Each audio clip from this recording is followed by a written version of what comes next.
Good morning, good morning, good morning, and welcome back to Rise and Shine College Football. I'm your host, Jason Watkins. I'm along with my special guest, Marcus Dent from the Gridiron Insight. If you love college football, you know you're in the right place. So before you forget, smash that red subscriber button, like our videos, and don't forget to ring the bell so you don't miss one moment of Hall of Fame college football. So, the man of the hour.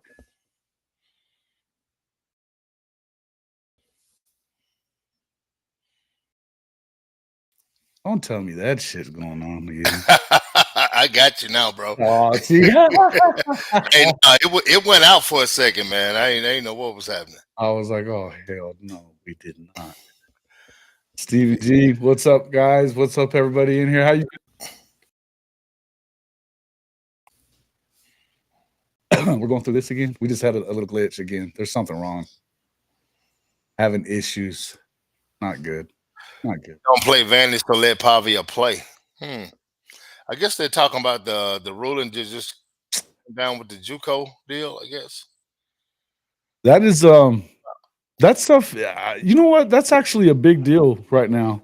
Oh, that's Man, huge right now, bro. huge. That's gonna make You just rendered JUCO basically nothing. well, no. Not nothing, but not doesn't hurt them. Well, here's the deal. They got to use that as a selling point right now. I think they should too, but I think they use that as a selling point because they say, okay, look, when you leave here, you got 4 more years to play college football. We can come get you ready. Yep. So now a college coach he knows you can get up in the morning and go do this workout. He knows you're doing the things it takes to be a collegiate athlete. So you're more ready. Brought JUCOs back to relevant. Yeah. I think it will, man. Now, only thing that's gonna hurt from I don't have the insides on this, but the bounce back guy. The kid that's bounced back and from he play a year and he want to bounce back to JUCO and get a restart. I think that kid is gonna kind of hurt. But now you'd have created a whole new system. It may hurt high school kids though too, as far as getting into regular schools. I mean, because if you could get somebody that's already gone to a JUCO, I mean, you're already kind of seeing that now with the portal, right? You're seeing a lot of high school kids that are not getting into, D2 purgatory, whatever you want to call it. But to be honest with you, not everybody can play JUCO ball. I mean, basically, more times than not, there's something going on there. The grades or something else. Right. It isn't a football problem. But I think that's finna change, bro. It's finna become a feeder program. It's finna become a feeder program for the D1s. So you're gonna be more acclimated to college football when you leave JUCO, and you got 4 years to play 5. 5 years to play 4. Man, how huge is that? It's big. That's big. It's big. And, Benji says NCAA really wants to keep 25-year-olds facing 20-year-olds. Well, maybe. You do that in the pros, so I want to hear that. Yeah, I'm fixing to say that, you got 21-year-old facing 36-year-olds in the pros, so that's done. We didn't squash that already.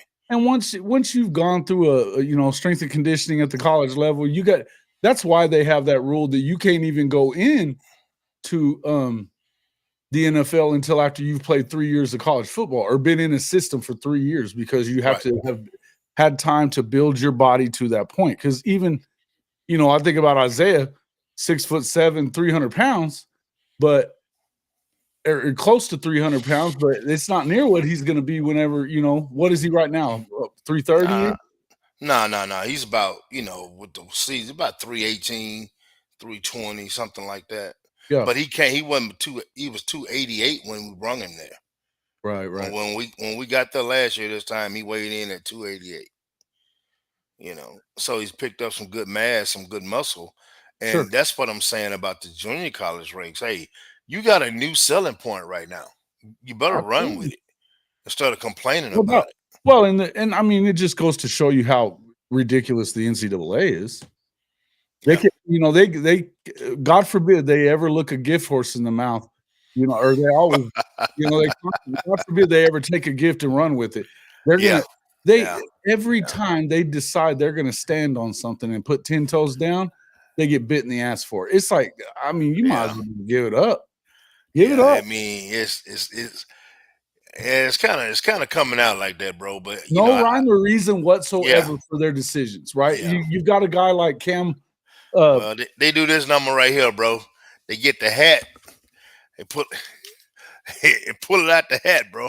That's Well, kind of and what it's just a it's bunch of kind of what they bullshit. do. If It's you just a ask me, bunch of man. bullshit reasoning. They don't even have a Yeah. real reason for any decision that they make. And then you start thinking about where you look at a guy like Cam Rising at Utah. He's about to go into his 8th year of college football.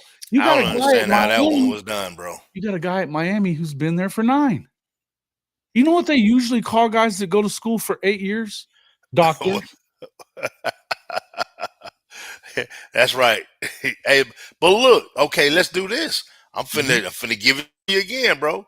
You Yeah. got a chance to get your associates. You got a chance to get your BS. You got a chance to get your masters. And guess what, bro? You might have a chance to get a doctorate if you stay long enough, bro. Yeah. So on the education part of it, you winning, man. Listen, and I don't have a problem with that. The more college you can get out of it. I mean, not everybody does that anyway. I mean, you know how it is. There's a lot of Oh guys yeah, that no doubt, shit, man. they don't even do anything. But I would tell you, in the end, what's the problem is that it's just so uneven. You think about who was the kid at North Carolina, the receiver that went and played that year. He had transferred or Mm, whatever. They were worried about transfers. If you can only transfer once and all this other bullshit. And yeah, he literally transferred so that he could be closer to his sick grandmother. right. And they decided just arbitrarily, nah, not gonna do it. You're gonna have to sit out. Yeah, Fuck you. yeah. You know what I mean? Like, When it comes down to it, man, at the end of the day, I think something mhm, was needed to help the high school guys because they was getting hammered so bad. I think this right here helps them. Now you're gonna have some absolutely. fallouts, you're gonna have some backlash, and it's gonna be some negative in there. But I think if you look at it, I thought about it last night, man, when I was sitting there looking at it. But if you go back and look at the whole deal, it's gonna help high school players, man. Yeah. It's going to help them have a spot to go to because if a kid can't bounce back from the NCAA anymore, that's what these guys are looking at. A lot of these JUCO guys. I was talking to a JUCO coach the other day. And he was looking for a bounce back quarterback. You know, so Mhm. now if you are made to take kids from the high school ranks, man, that's a great thing because right now it's I know a lot of kids 4 years ago would at least been playing junior college football, but Yeah. now they're not. You know, Mhm. so it's gonna be different, man. I'm gonna monitor this situation, man, real close. You Yeah, know, I think it's, it's just like everything else we've been talking about. Everything is changing in college football. There's definitely no two ways around it. right? What's up there, big Boganowski? You're not popping in with us? Not popping Yeah. in with us? Hey, man, that joker left us the other day, man. When he ate a big whole meal, I already know, man. I already know what he does. I already know how he ate a rolls. whole meal while I was eating a Comes in bologna here, sandwich. drops a little bullshit bomb on us or something, talks a little shit, and all of a sudden the camera's all fucked up. His internet ain't working. I know how he works. I know how he works. Yeah. Big Bo representing JC. Heck yeah, dude. Cam Newton could play along another year. Yeah, I'm not trolling the comments today. Yeah, that's what you do. You trolling the comments every day. On how you big, roll. big Mike. Big Mike said he gonna be the troll today, cuz. Man, Right. that dude's something serious, man. He always got something going on, man. But look, man, it's just, man, as my granddad used to say, it's the way of the world. Mhm. Everything's changing, bro. And we gotta get ready for the change and can't I mean, we want to fight everything that comes along. Yeah. Dude, It is what it is. Well, and that's what I don't love about the deal with this NCAA stuff. Is like, why are you this? They don't have a rhyme or reason for what they choose to argue against, right? No, they don't.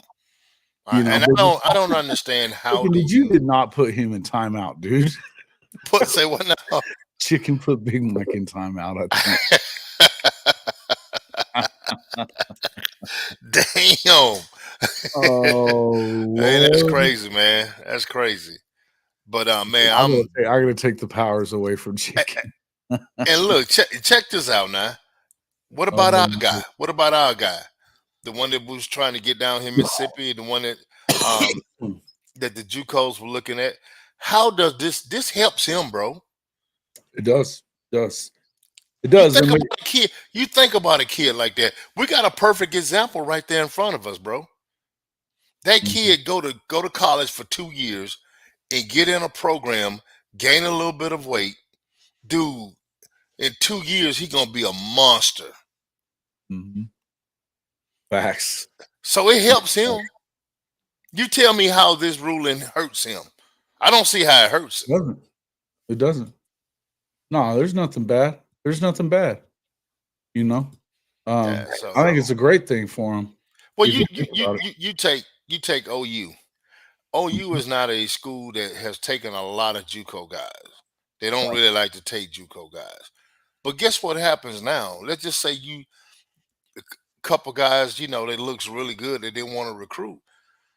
Now BV can say, hey, I got 4 years with this guy instead of just 1 year or 2 years with him. True. Now we can develop him a little bit more into our system. So how does that change recruiting for a place like OU? I don't know. I guess it's a good question because I don't know that it's really clear what it's going to be like for everybody. You know what I mean? Yeah. Mm-hmm. I think that it could be good. It could be good for everybody, but it also for a big program, I don't know. You basically, but I don't know. Nothing really hurts the big boys. No, they're not going to money. Number money. It's just more money. Shit. Number money, man. That's it. You take away money, you hurt them. That's it. Yeah, but Baker. Hey, Baker doing a favor for OU, pulling up and giving a call to Mateer last night. And obviously, we need to talk a little bit about that. But I mean, yeah. Hey, listen, I think people got the impression that none of us were wanting Mateer to come to Oklahoma. That's not exactly the truth. Yeah, no, that's not it.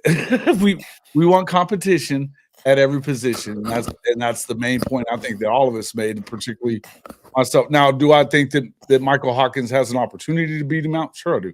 Yeah. Do I think it's going to necessarily happen? I don't know.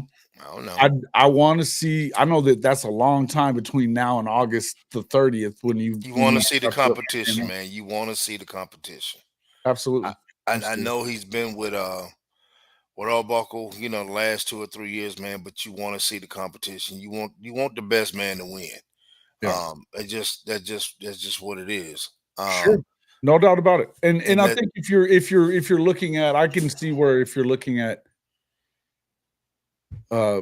ideal situation for say for Venables and for the staff is that you get one really good year out of Mateer. He goes to the league.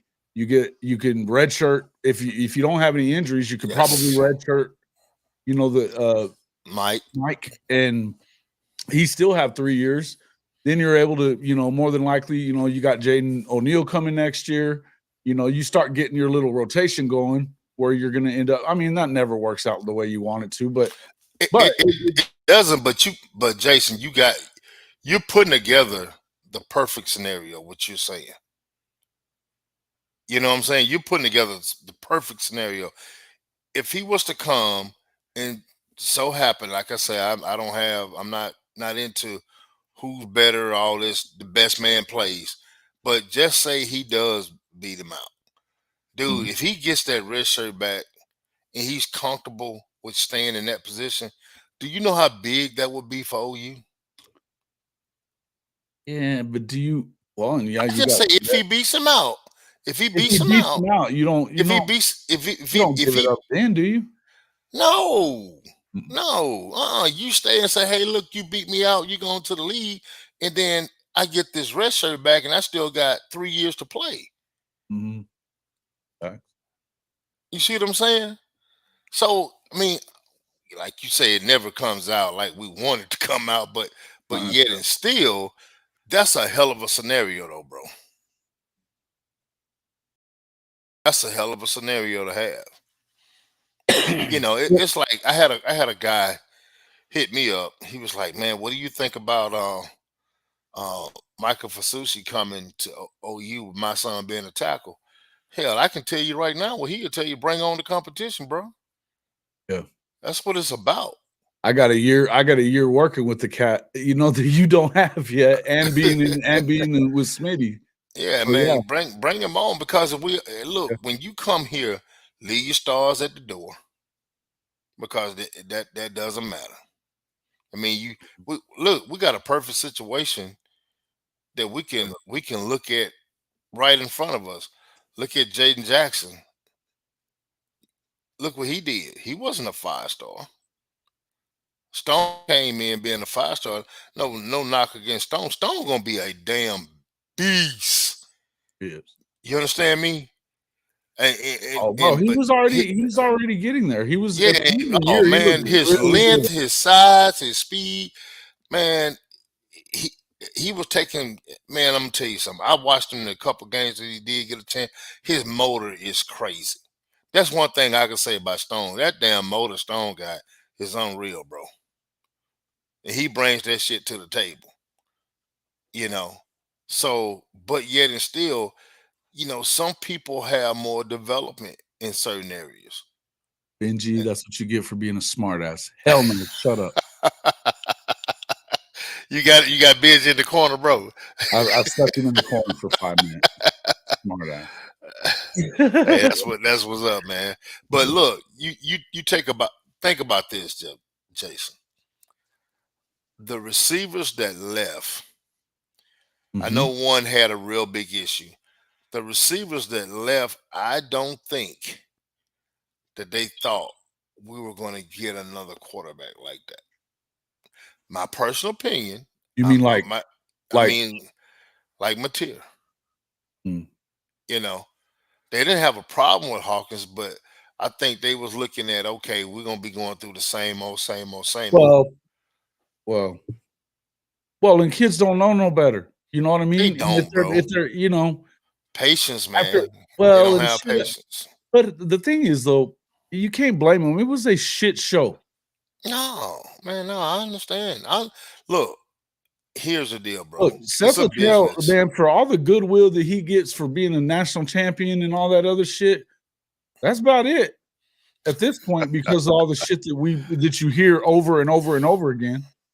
Yeah. About what was going on in that damn offensive side of the football and in the meetings, no meetings, there's no communication.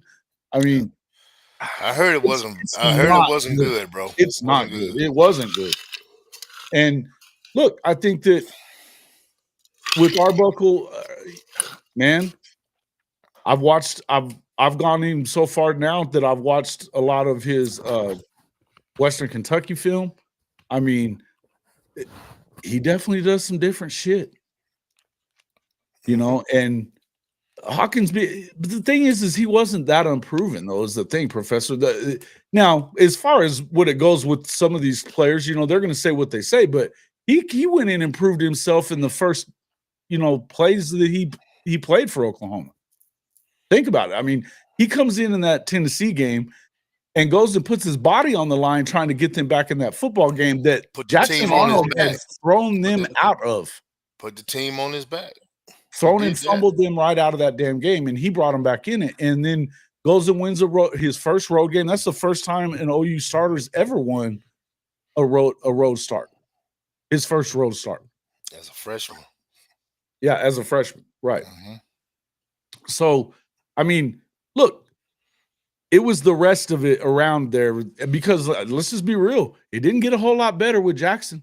They had a better game plan against Alabama, and they didn't let Jackson throw them into trouble because they only threw the ball 11 times. They ran the shit out of the football. But I tell you what, if Hawkins is in for those runs, he's in the end zone for 2 of them. No doubt. Shit. yeah. In the end, money might take him to the house on that one, bro. Oh, brother, come on. Yeah, for sure, man. And here's the thing. I believe that. Look, no shade to Jackson, but I'll just be honest. I think that the reason that we've brought up so much on this competition stuff, and that's what we're talking about. We're not talking about a situation where it has to be this guy, it has to be that guy. It has to be a competition. Because what we saw last year was an anointing of a quarterback because he won the Elite 11, was a 5-star, and they even allowed Dylan to get out of town. I think Dylan wasn't going to stay though, bro. He wasn't. It was not like they pushed him, but he wasn't exactly like begging for him late in the year either. You know what I mean? It's not something that I think that they were being proactive on throughout the season when they should have been a little more proactive on it, right? Mm-hmm. Yeah, I agree. And I'm not trashing on anybody. I'm just saying it, but I think that that's all a part of it too. It's hey, actually, Dylan and Jackson were tight, and that was kind of, it sounded like it was worked out. And maybe Dylan didn't want to compete or whatever. But here's the thing: we know this. They anointed him. And then Michael comes in, and he was the better player throughout spring. He was the better player in fall. Meanwhile, we're getting all these reports about Jackson throwing interception after interception and being scared shitless of getting hit. Not that they were hitting him, but he wasn't, He had the blue jersey on. Right. But I mean, you know what I mean? They were still, it was not a good situation that he started to feel the pressure and looking over his shoulder and that kind of stuff. And once that starts happening, when that kind of thing starts happening, man, you can get kind of shook. And sometimes people, and I said this to somebody, I said, man, I wish the young man the best of luck. Sometimes people need a reset. It's kind of like a divorce. Hey, look, you horrible in your first divorce, second marriage, everything goes on and you stay married for 25, 30 years. So not saying that this kid is not going to be good. It was just the breakup was needed. It was. And look, all I know is that when it comes to, he was definitely better than Jackson was, Jen. He was definitely better than Jackson was. I wasn't worried. I mean, look, you don't worry about that. It wasn't I don't think it was the Arizona game as much as it was he let the talk get in his head and he let the competition stuff. There was stuff that was being quiet, and then there was stuff that wasn't. Benji, shut up. Shut up. You let him out. Yeah. Oh, he just got, I was a 5-minute deal. In the end, but it can go longer. I can always get back in there and toss his ass out again. He can shut up. Mind your own damn business. Worry about your damn Longhorn. But all I know is that you have to take a look at what's coming. And look, I think the difference that you see in him and Jackson Arnold is he's got a little swag to him. He doesn't look like a deer in the headlights. I've said this a bunch of times that, hey, the best Oklahoma quarterbacks in the past 10, 12, 15 years, when the play breaks down, they get better. Jackson was booting it off his knee without anybody touching it or throwing it behind the line of scrimmage. Another fumble. I mean, silly shit. I know exactly what you mean by that. So I've heard a lot of people say, "Oh, he's next Baker, man." Baker is Baker. Everybody's going to be their own guy. But I do understand when the play breaks down, he get to moving. He gets to he finds somebody. He's a playmaker when that happens. And being in the system, knowing what should be open, those type things, man, is it's very essential what we need to do and what we need to do to be a winning program.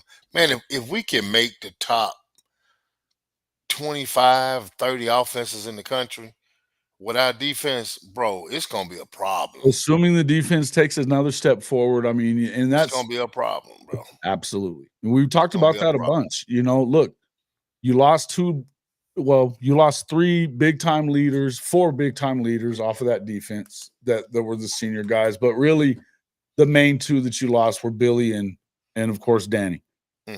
First team All-American. And shout out to Danny Stutzman again. I don't know that we've really said it enough in here. Oh yeah, man. The last few days, but I mean, All-American. He's a dude, bro. Talking about a guy that if you think about it, BV didn't even recruit him at Clemson, and he inherited him and threw some expectations on him that I don't know that he was necessarily ready for or thinking he was ready for at first, but to step up the way he has the last 2 seasons, especially, that first year, he went through some growing pains. He still led the team. He still led the conference in tackles, but he was making mistakes. And I remember hearing about, and BV said it out loud, you're going to be the class clown and you're going to lead this damn football team. And damn if he didn't step up and get it done. Damn if he did that, man. I mean, just a leader, man. Even when you see him off the field, man, his smile, he meets everybody with, hey, look, man, how you doing? He's that kind of guy that if he was a CEO of a company, you would want to work for him. And that's just the type person he is, just type personality that he gives off when he's in the room. And and when he's on the field, it's the opposite. It's the savage. You know what I'm saying? I mean, hey, look, absolutely. Let's get it. I mean, that's what he got going on, man. So he should have won the Buckets. Damn straight. He was the best linebacker in the he was the best linebacker. I mean, how you be first team All SEC and not be? Come on, I don't know. Who ended up getting that one? I was trying to. I think the guy from Georgia. So you're not the first team. Oh, he was probably still first team All SEC, but still. I don't think he was though. Go back and look at it. I don't think he was. Somebody was talking about that the other day. I was looking at that. Well, I know there was a Norman, for the love of God. Dog over here making as much noise as. Let's see.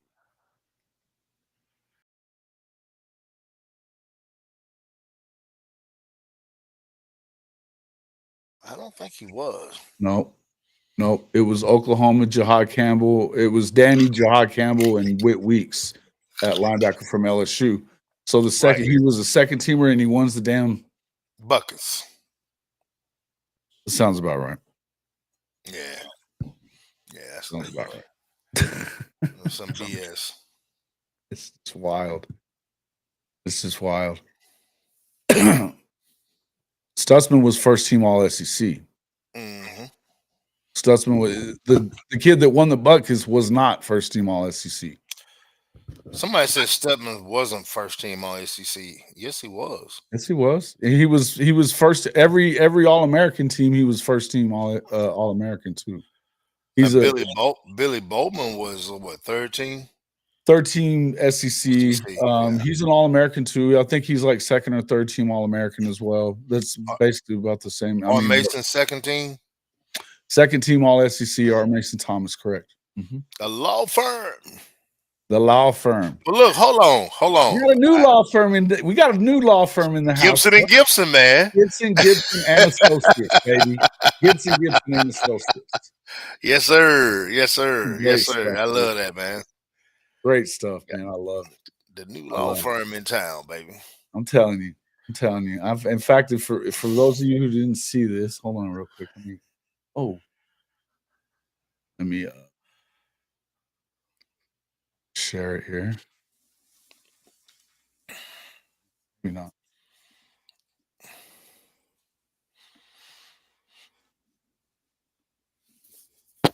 Good.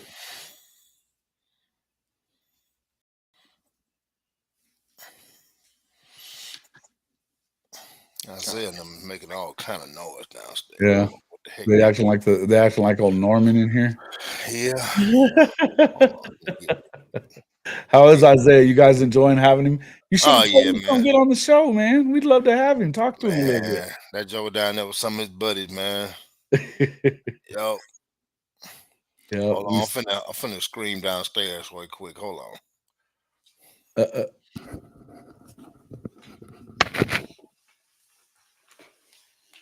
He's doing one of these. Shut up! Dumbass.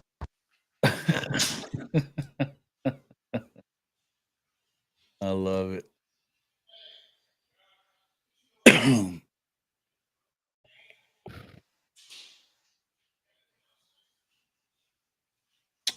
That's why.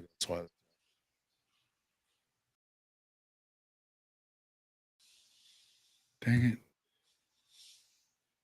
This thing is jacked up.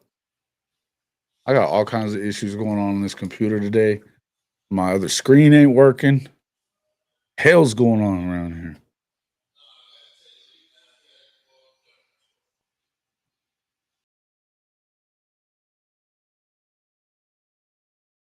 Why? Because you ain't plugged in, dummy. Oh, looky there. Big Mike coming into the show. Hold on real quick. There, Big Mike. We right with you.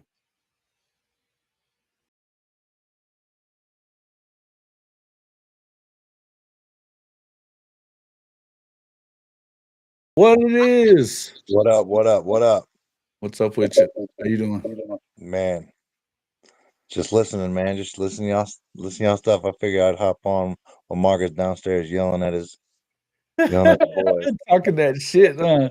Yeah, that shit too bright. The back too bright. It's a little bright. Yeah, you should have that on your face instead. Or maybe not, man. Maybe not, you know. Nah. Yeah, you gotta have it. Yeah, that's the back window. There's a little bishop.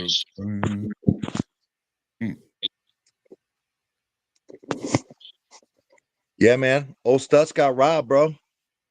He did get robbed.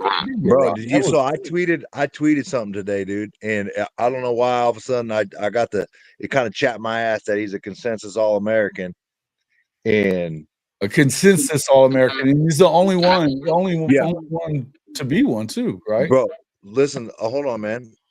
Check me out now. Jalen Walker's stats.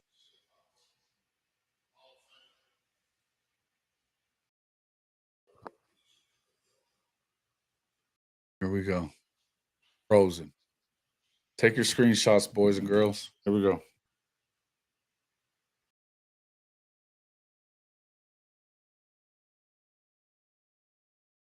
Did I freeze up? You did for a second, but you're back. Yeah. Did you hear them stats? I did not. All right, Jalen Walker, 58 total tackles. Mm-hmm. We lost you again. There it is. Oh shit, bro. Back. You're back. Yeah. So basically, homie had 58 tackles this year. Danny Stubb. Him and that dog on Wi-Fi, bro. Yeah, it's killing me. That Joker beard. I guess he gonna look like one of the what you call it? What's the name of that show? The guys from Louisiana, Duck Dynasty. he got the Duck Dynasty going on. So I was looking at some of our old short videos that we were on when he first started coming on the show. Yeah. And he didn't have no hair on his face then. That Joker looking like Duck Dynasty right now, bro. Yeah, I'm trying to tell you, bro. I'm out here. I'm trying to be down with the Robinsons.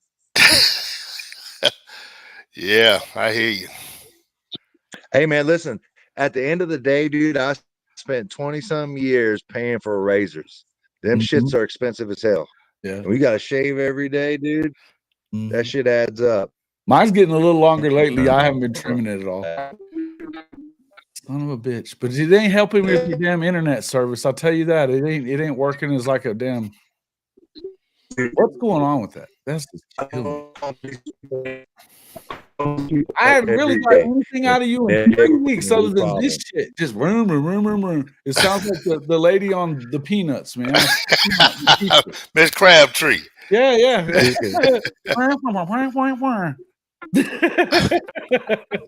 Ridiculous. Man, that's why I was just gonna stay in the comments. Not a single stat, not one. You're gonna have to go. You're gonna have to. Well, I'm not gonna say that. You're gonna have to do something to that damn internet company, man. Yeah, he just it's crazy. Yeah. But yeah, man, you know, talking about, you know, he got snubbed on that on the buckets, bro. Tell you what, let's try this. Let's see if we get if we keep your audio, if we turn off your video for a second. All right. How about that? Is the audio working? Yeah. Oh, better. We can definitely hear you now. Yeah. Yep. All right, here we go. Stats. Yeah, Jalen Walker stats, right? 58 total tackles. He went out. I don't know if it's there's too many in here or it shouldn't be though. Nah, man, you done had 3 or 4. It's Mike's system. Definitely his system. Unbelievable. Absolutely unbelievable. You're back now, bro. You're back. Yeah. Hey, I've still yet to hear a single stat from you, but this dude, Jalen Walker had 58 tackles, right? Okay. Danny Stutzman had 110. Damn. Jalen Walker, probably the best stat he's got is he had 6.5 sacks. Right? Unbelievable. Stutzman had 1 sack, but I mean 110 tackles. Like, if you pull up my Twitter, Jason, I tweeted it and then put each one of their stats from ESPN in the comments. And I just don't see it's like, oh, we feel bad that we didn't have Jalen Walker first team or anything. Then let's give him the buckets. You know, it's like almost like a participation trophy. You know, not alone like give it to the best. Man, you know what I mean? That shit pissed me off, bro. It's crazy, dude. I don't even get it. They always have a stupid ass excuse for everything. I need to, like, people need to come out and say, here's why. Like, tell me give me the reasons why you voted and gave the award to this dude. Like, not just give it to him and then be quiet. Hey, Butkus Award Committee, tell us why. Because we need answers. People on those committees, man, are just never giving it. They're never going to give answers. No, they're not. The people on those committees, man, don't care. They do whatever, man. I mean, they don't have to answer to nobody. They need to care. They need to care because it's All-American, and he doesn't win a single one of those awards. He doesn't win the Nagurski, none of it. Yeah, they're delegitimizing their own award. Stuff like this, like all of a sudden, nobody's going to care about it anymore. A consensus All-American on either's? Shit, I don't know. And not that he shouldn't have been, but I mean, if you win the Defensive Player of the Year. He won the Bednarik. Crazy to me. He won the Bednarik Award. He won the AP Defensive Player of the Year. He won the Biletnikoff. He certainly deserved the Heisman. I'm sure I'll get an argument from you about that, but you can argue with me if you want. Go back and watch it. Go back and watch Big Mike Sooner Legend show. I got something for you, bro. You ain't got shit for me. Hey, hold on. Why I got y'all too? Hey, look. Why I got y'all too? Hey, look, Jason. This song on the other day. Hey, he had a field day. You need to go back and watch the show, man. I'll go watch it. Hey, you need to go. Hey, I don't want to give you too much of it. I'm just gonna please go back and watch that. The Mountain West, bro. The Mountain West had 3 of the top 15 rushing offenses in the country. You know why? Because they all went up against that shitty ass Mountain West. Hey, if that's your case, Jason, then it should just be an SEC award. Because if you want to talk about competition, just give the Heisman to the SEC. That's basically what you're saying. Travis Hunter wasn't in the SEC. Yeah, he shouldn't have got the Heisman either. Bullshit. I knew this shit was coming, man. I knew this. He was one of the leaders in the country in interceptions. He's in the top 20, but basically 3 behind the leader in the country for interceptions. He had less balls thrown at him than most anybody that even played in the secondary, and he chased those dudes around one-on-one, not playing zone and any of that other shit. He's one of the few guys actually playing one-on-one, playing 130 snaps a game. Plus, number 2 in the country in receiving touchdowns. One of the best top athlete. He was the best athlete player on the fucking field, which is what the damn thing is for. No, it's not. We don't know what it's for because they haven't defined what wins the standard. What's the standard with a Heisman player in college football? Hey, y'all, I've been waiting on this shit here for a minute. I've been waiting on this right here. I knew it was going to happen. Oh, you don't put the camera on that. Look at him. Hey, look at Jason. You see that? Hey, check him out, man. Look at that smile on his face. The most outstanding player in college football is what the award is about. Oh, God. He was the best player. You know he was the best player on the field. Is he the best player on the best team? It's not about the team. And we know that. For Jason, for years, it's been the best player on the best team. Jaden Daniels wasn't on the best team. Caleb Williams the year before that wasn't on the best team. Tyler and Baker weren't on the best teams. Yep. They were on some of the best teams. Some of the best teams. They didn't make it to the college football playoffs? They did. But you don't have to make it to the playoff to win the thing. But that's what I'm saying. Every year, it seems like it was the best player on the best team, and I feel like they just moved Mike seems like 3 years in a row. It's not the case. Yeah, that's not the case. You say it seems like, but that's not the case.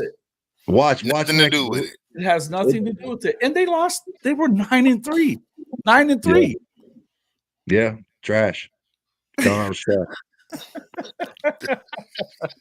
You get 9-3 from a 4-win the year before. He deserves it. Oh man, that's crazy. All I'm saying what bothers me is like Damian Williams came out yesterday. Bullshit. It's going to be hard for anybody to top what Ashton Genty did this year, right? It's probably it might not happen again, and I don't care what conference you're in the Mountain West Conference. I don't care what conference you're in. Nobody's going to do it. Nobody's going to do it. He didn't even play because they was blowing people out. Put his numbers up against. What if he did that in FCS? You still can give it to an FCS guy. So what if he did that? So you're gonna make the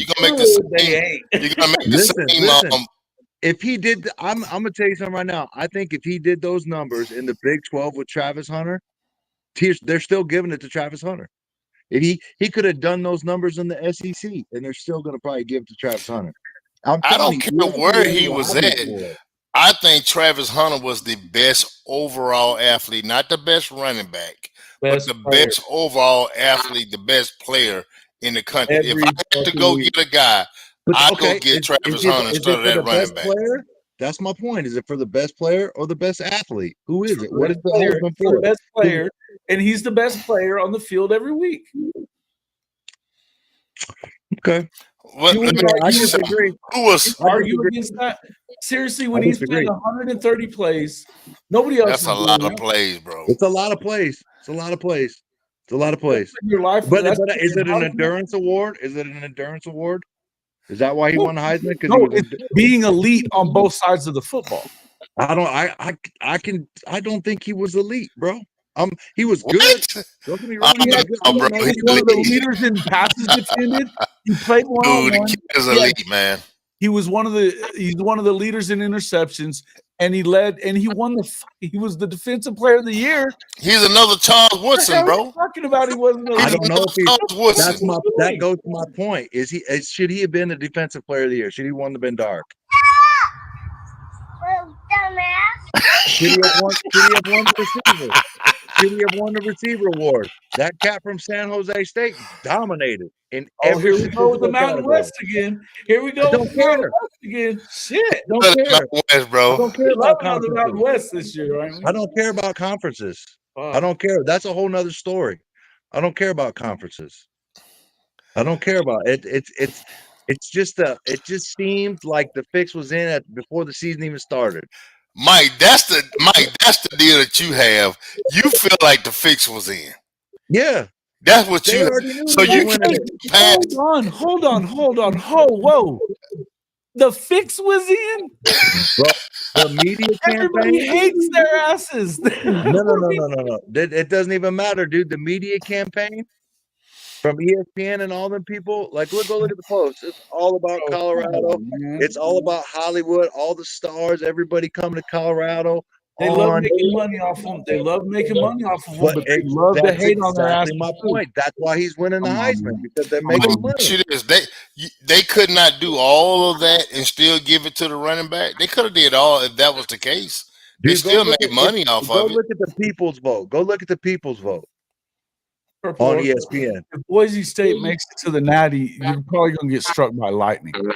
This shit ain't happening. You know it. I know it. If Boise State makes it to the Natty, fuck out of here. I'm here for that. I want to see that. Oh man, but they're not.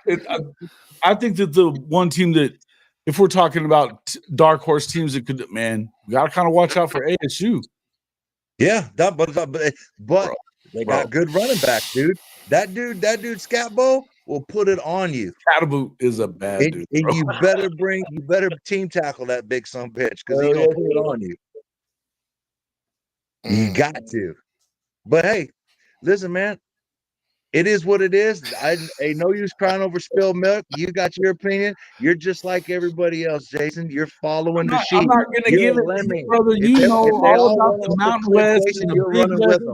You know about the Mountain West. You know about the Big West. You know that shit ain't the same damn thing. Come on. But that's what I'm saying. That's what I'm saying. It shouldn't be the same thing. It shouldn't even matter. If you're the best player, you're the best player. It's like an argument for the damn playoff. Say this is an argument for the playoff.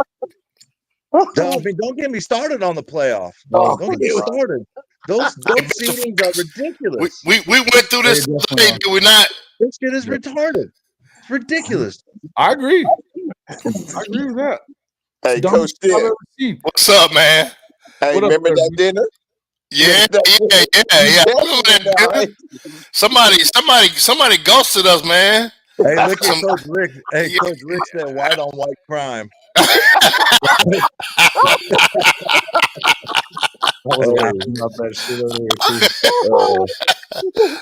Yeah, that's crazy, man. Jokes. He didn't come in.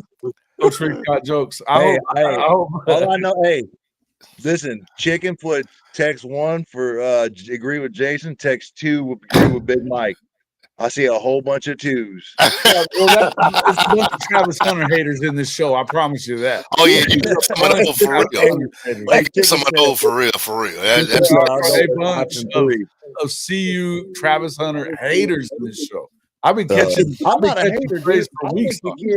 I think the kid is amazing, bro. I think, to be honest with you, he's a good kid. That is the same thing that they think. No. He's a good kid. He's amazing. He ain't getting no trouble. He ain't doing no bullshit.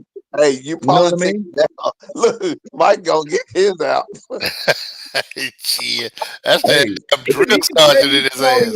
They still. The dude didn't win the shit. And somebody was trying to like compare his to Reggie Bush and shit the other day too. Oh Lord, USC they lost his damn mind on Twitter. Yeah. Marcus, don't act like you ain't feeling what I'm saying, Marcus. Hey, Marcus be tweeting me off air. Marcus be tweeting me off air trying to gas me up.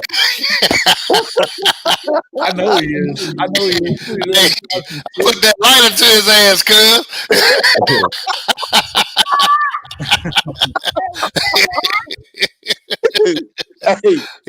Marcus been waiting for this moment. He been waiting on this. Hey, Mr. Frank, in a nice way, fuck y'all. We don't give a shit.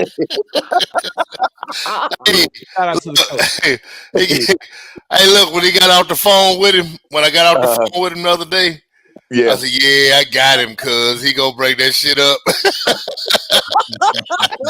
I got his ass. You were jazzing that shit up. How did he leave? Hey, look, he was already off to the set. He leave. He said, hey, I smell something. Hey, y'all don't remember the mad rapper back in the day? Like, tell him why you mad, son. Tell him why you mad. That's Marcus on the other line. That's Marcus on the other line. You damn right. Oh man, that's crazy. Yeah, that's crazy, man. I knew it was gonna happen though, bro. I see Everybody that bitches- shit it's coming, funny bro. that everybody bitches though about that. How many times have you heard about the quarterback not win? It's a quarterback award now. It's a quarterback That award. drives now. me But nuts dude, too. it's one thing that I'm happy. I'm happy quarterback did not win it. Yeah, that drives me nuts. And think about it. There hadn't been a defensive player since Charles Woodson. Yeah, right. Right. Yeah. That's who I made the comparison to. Is Charles Charles Woodson. Woodson said he earned that shit too, man. Yeah. I mean, not for nothing, but the old Heisman winners were loving on him. Just saying. That don't mean shit. They would have loved on whoever won it. Bro, and here's the other thing. I don't want to hear about him breaking Barry Sanders' record. He did that shit in 11 games. This is game 14 for them coming up. No. Did he break it? I didn't think he broke Hadn't broke it yet. He's like, yeah. He will though in the playoff. The shit, he sat out 8 quarters too because they was blowing people's ass out. Yeah, he didn't even play. They played them out west. They played them out west. Yes, I know that. Whatever, man. That's it.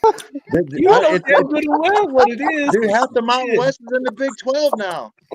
It ain't my fault. The good teams are. The good teams are. I like that one. Hey, I tell you what, they could have been playing in the Sisters of the Blind League, bro. Yeah. It wouldn't have made no difference. Travis gonna win. He was gonna win that, bro.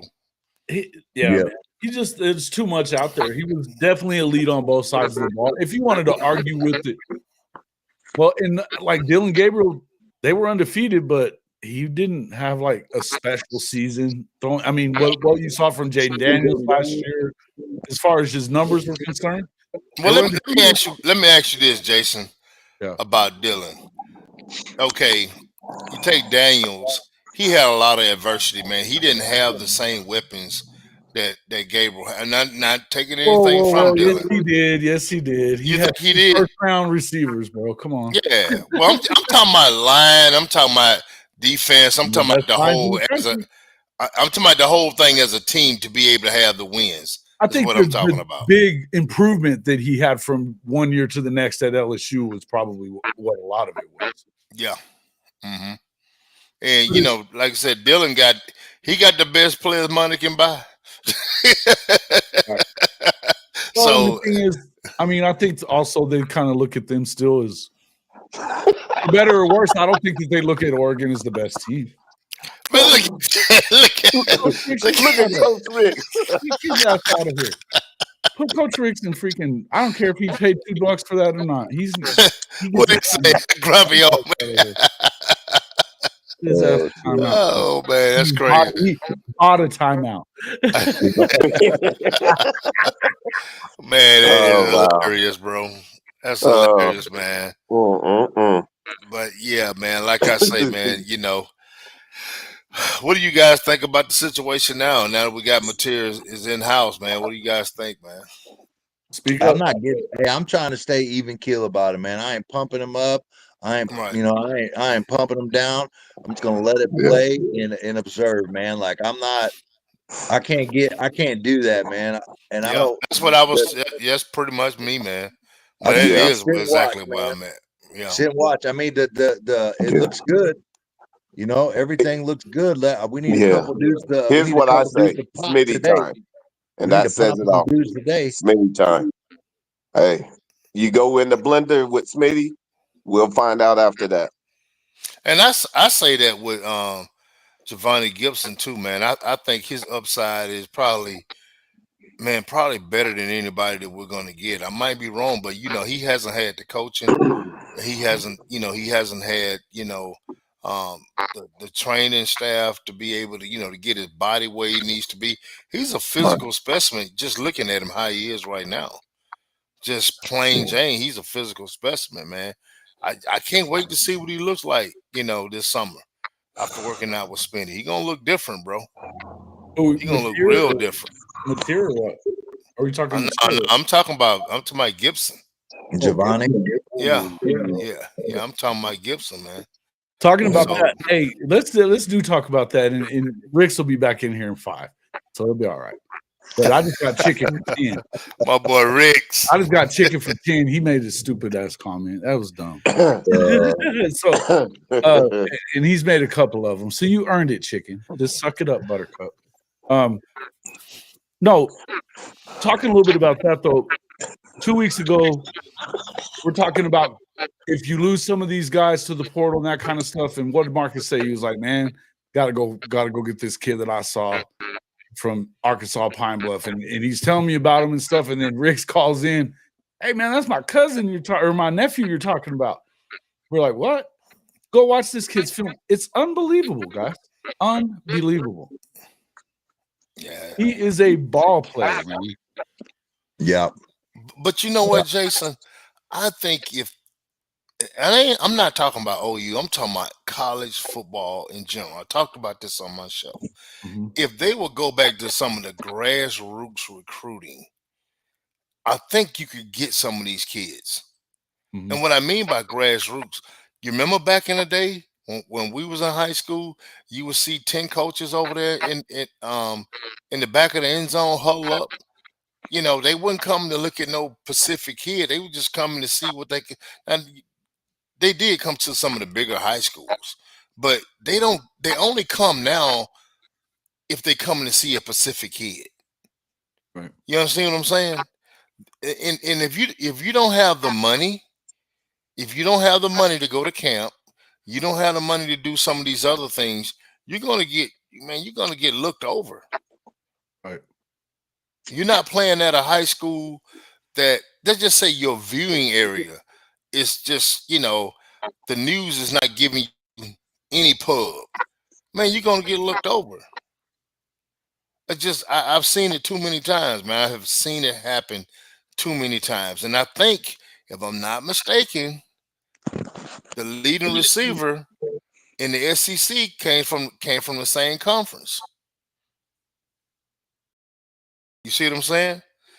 I think the guy who won the Heisman Trophy, I think he came from the same conference. Sure did. Well, and I think that we've been seeing for 10, 12 years that kids that play at different places can, look, Baker Mayfield walked on twice and was a Heisman finalist 3 times and won the damn thing and went number 1. Yeah. From walking on at Tech, walking on at Oklahoma, Now he has some scholarships at like Rice and Houston, I think maybe something like that. He could have went. He bet on himself, right? Correct. And so, for the people that it amazes me all the Baker slanders sometimes, but it just kind of is what it is. But I tell you, I think it's the greatest story in college football history right there, that you walked on twice and did what you did, and he continues to just defy the odds because everybody's hated on him and he sucks and all this other stuff, right? Oh, definitely, bro. But yeah, I think that I go back to, I told you guys that I worked on that Hall of Fame campaign for Otis Taylor. And I'm wearing the shirt way past due. He still ain't in the Hall, which is ridiculous shit, but playing at Prairie View. And there's lots of stupid little reasons why they haven't done it. But, that old narrative that the AFL wasn't as good as the NFL. It was an inferior product. Why'd you merge with them? That's bullshit. We all know. Say it. It's bullshit. We all know it. The judge was rolling around the HBCUs, getting the best players in the world from there. Mm-hmm. Your Buck Buchanans and Willie. Oh, dude, they were so good. And so, and Otis was like a man among boys out of all of them. Nobody could mess with the cat. But absolutely, now Travis it's a little different with Travis because he was the number 1 recruit in high school and he could have went to anywhere he wanted, obviously. That's true. But same with Shador, same with Shiloh was at South Carolina before he went back to Jackson Well, State. he wasn't the only one. It was a bunch of guys on that team that came from D1, D1 ranks. Of course. Yeah. But I would say it's the stupidest thing ever, Neilio. The stupidest thing ever. The man if you adjust the stats based on the era that he played in, he's no worse than top 3 all time. No worse. Mm-hmm. And man, I'm gonna tell you this. I think Pine Bluff has a punter that's still in the league right now. Well, and this isn't the first time that we've gotten a good receiver from Arkansas Pine Bluff. Yeah, I can't think of the guy's name. It just receiver my mind. also, yeah. One of the people will put it in here. Yeah. Mhm. But I'll just say this, man. I'll just say this. Jovannie, Rick's told us about it. Jovannie didn't get to go to a bigger school because he got into a little bit of trouble. You know, and he's a kid, it happens. But what did he do? He went and put his ass to work he suffered the consequences, went and played at, a even smaller school than that the first year. And then this year he just lit it up. And you said yourself, you said that quarterback, he was shitty. Oh man, he was horrible.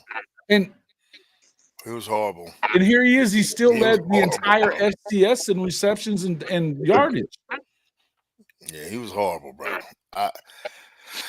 That's why I'm excited to see what this kid is going to be able to do with a comfortable staff, quarterback. I think he just had his upside is huge. Yeah. From where he come from and what I think he can accomplish, man, I think his upside is crazy, man. Now, I think with us getting material in the portal, Mark Bradley, I think that's what it was. I think that's going to start, kind of piquing the interest of some guys, especially after Friday, after a couple of these games when some of these other teams play and lose out or whatever situation is. You're going to have some more guys hit the portal. I think that was a solid key saying, hey, look, we're trying to get better right now. Yep. We're trying to win right now. So hopefully, man, like I said, that'll springboard, the recruiting in the portal for what we need. Not just at the receiver rank, from line to whatever we need. You know. Well, and you look at, we're talking about, look at Incarnate Word just send another quarterback to the SEC. Zach Calzada. And, Yeah, man. So, hey, look, bro. It is what it is, man. Look, I got a quick question I want to ask you. We'll get back to what do you think about Michael Vick getting that job at Norfolk State? Did you see that yesterday? I hadn't seen that, but I don't have a problem with that. Yeah, man. They giving him a shot, man. I think he'll do well there, bro. You know what? It seems like he became a lot more of a student of the game after the prison, Oh, he did. I mean, sometimes you have to get sometimes your room get a little too crowded. So once he come back from prison, I think that room got thin, bro. And he could hear himself think. And he's a different person, man, altogether, from everything that he has done from when he got out to before he went in. It makes you a different person. And let's say this. Let's talk about kids being mature. Yeah. If a kid go to a junior college, I think there's 2 years of his life that he can get some maturity before he ever hit the D1 level. And he still got 4 years to play. Big Mike, what do you think about that? We were talking about that earlier because with that Diego Pavia thing, that's opening up things for a lot of people, right? I mean, yeah. Well, my first question is it retroactive, right? Or is it like start from now? You know what I mean? Like, I think it's. I think if you're in school right now, it starts, bro. Yeah. It's retroactive for him. You ready to go back or what? You ready? No, I ain't got no eligibility, bro. I used every last little bit of that. I stayed hurt. But check this out though, Mike. What about that kid? I know a kid right now that's at a Power 5 school, Power 4 school. They didn't play him. He was kind of looking to leave, but now he's got 4 years eligibility. What are you gonna think? What do you think that school's gonna do now? They're gonna try their best to keep his ass. Yeah, they're gonna have a couple BYU situations, dude. 26, 27. Right. football there. Hell, you already got some. You already got 26. But like I told them earlier, you got 20-year-olds playing against 35-year-olds in the NFL right now. So hell, man, I don't even want to hear that damn argument. You throw that shit out the window. Yeah.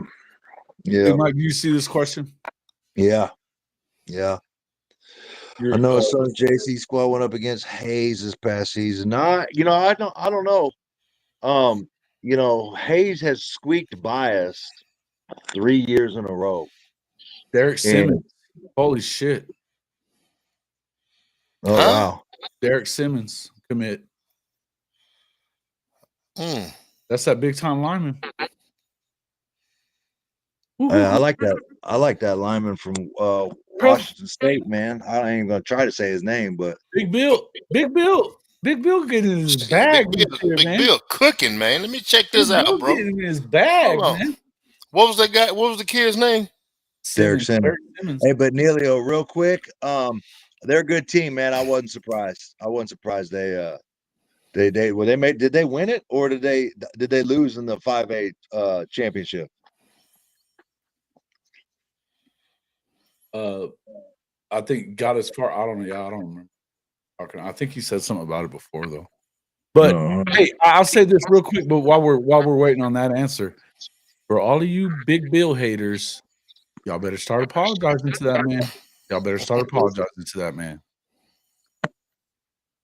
No, said he should be recruiter of the year. He should be recruiter of the year, no doubt. Oh, you talking about the kid from Western Carolina? Yeah, I heard. Yeah, yes. He's a stud, though. He's like one of the top guys in the portal. Yeah, 6'6", 325, bro. Fucking giant. Yes, he is. He said they got whooped by STA. Yeah, St. Thomas Aquinas. They're a 5A powerhouse, man. They're always in it. Them, Mill Valley, a couple other people always got a squad, man. Yep, Orca, you were one of those people. You better go say you're sorry to Big Bill. Yeah. Hey, man, I appreciate y'all. I'm gonna get back out here and be social with my in-laws. Okay, see that little niece. Big hug for her. She was cute, man. You should have brought her on. She looked a lot better than you did. Bro, she'll tell your ass to pound sand with that bullshit.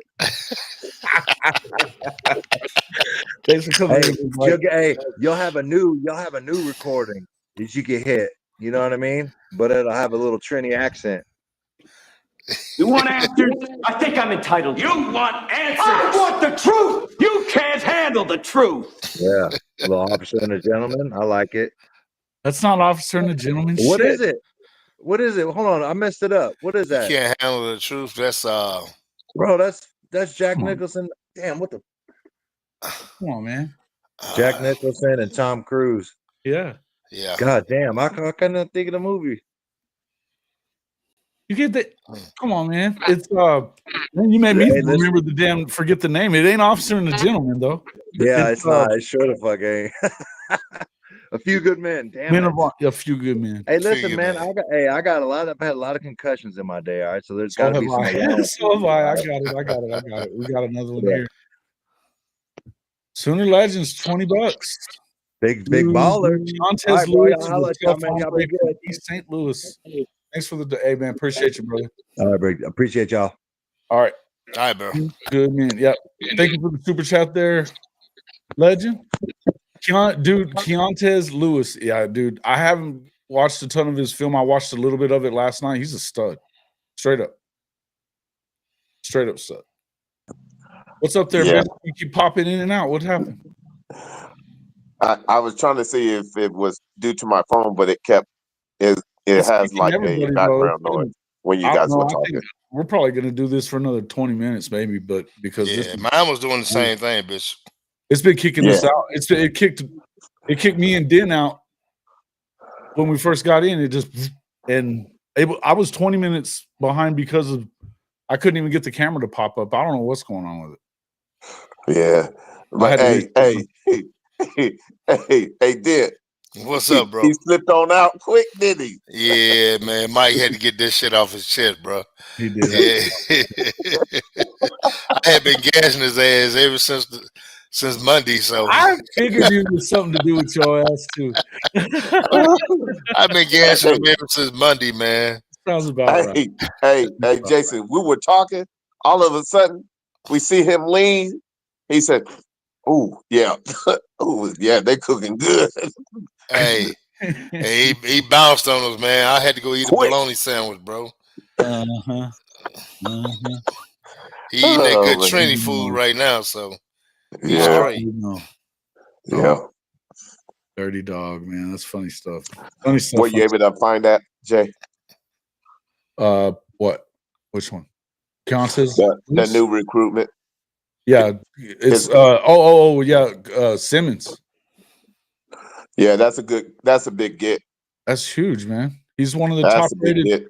top rated linemen in the portal. Hey, chess versus checkers. Mhm. Chess versus checkers. Listen, that's what I was saying earlier. Was it, man? That's For him. all those big Bill haters, man, they better get in there and start apologizing for all that shit they had to say. Sooner Cowboys, Eeyore. And where was he think from? about it. Florida. Think about it. He cut his teeth on 3 and 4 stars. Develop them. What can he do with a 5-star? That just goes to show you, though. I mean, look, man, it's the same thing we've been saying a lot. There's 32 5-stars, guys. There's 32 of them. Facts. You know, and so when you start looking at that, Simmons kid, he's 6'6", 320, you said? 325 look like. 325, yeah. I mean, when you're that big and you can move, it's not that hard. But this guy has been identifying these guys that nobody else thinks is that good for a long time. Look, we talked about Isaiah, that because he wasn't continuing to go to camps, he never lost a rep at the Mississippi Alabama All-Star Week. Not a rep. And he was still a 3-star. You know, same with Boganowski, same with Powers. These guys are, Reggie was a little higher ranked, I think. But here's the thing. This is what I get with. This is my Jaden Jackson. Yeah, Jaden Jackson. This is what pissed me off with the rating system. You have an opportunity to see these kids play against high-powered kids, and they still perform at a high rate, and you still keep them rated because of what you looking at during the season. You supposed to have all these high-rated kids in one area at one time, and you have a kid that stand out over them. You just don't want to say you was wrong all year long, you know. And I'm not talking about my kid. I'm talking about Jaden Jackson. I'm talking about a lot of other kids. That's the broken system. So it's kind of like the NCAA. Some of them don't know what the hell they doing or what the hell they looking at. They just got a job in football. But I'll tell you what that does is truly give us an offensive line competitive depth. Oh yeah, man, you need because it's going to be iron sharpen iron this year. You need no that, ifs. Man. When you're playing in the SEC, bro, I don't care how much conditioning that you get. It's times where you might need to sit on linemen just to give them a breather. You see what I'm saying? That happens. Absolutely. Georgia does it. Alabama does it. Yeah. You know, I mean, it's a long season, bro. It's not like it was years. I mean, if to make it to the championship now, you can add it 4 more games. So you gotta have that depth. You gotta have fresh legs. Facts. Hey, really quick, shout out down thinking of, I just said we need a corner too, but shout out to Makari Vickers, man. He just signed with Colorado. Oh wow. Yeah, big salute. Big salute. Yeah, shout out to Makari. Seatbelt, man. Seatbelt.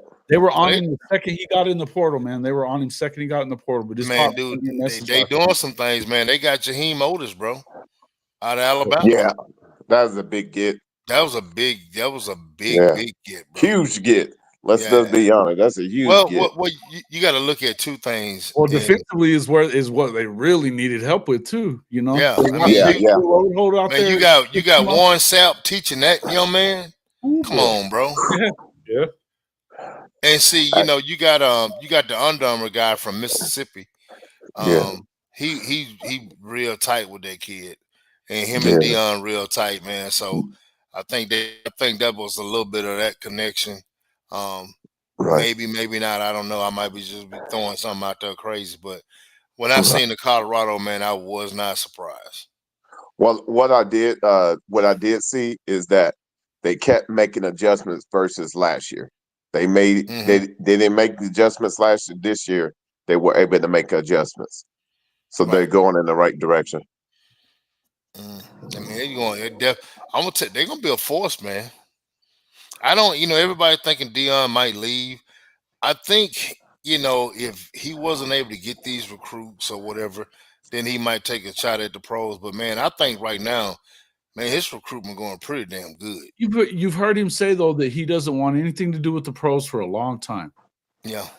He said it. He said it over and over again. And here's the thing: the media keep pushing that BS, man. It's an easy place to go to. I mean, we heard in here it was all as soon as his kids leave, he's gone.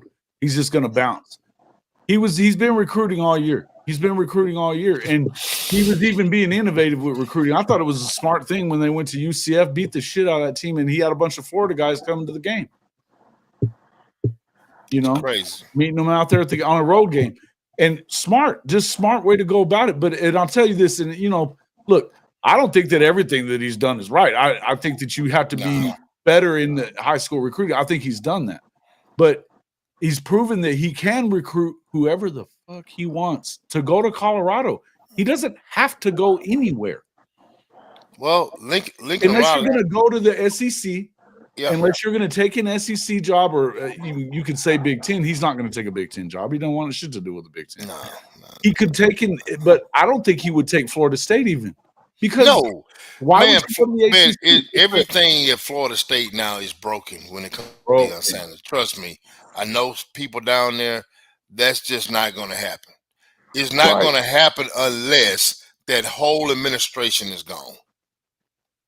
And a new administration, some people he have worked with, some people that he know, that would be the only way Deion Sanders gets back to Florida State.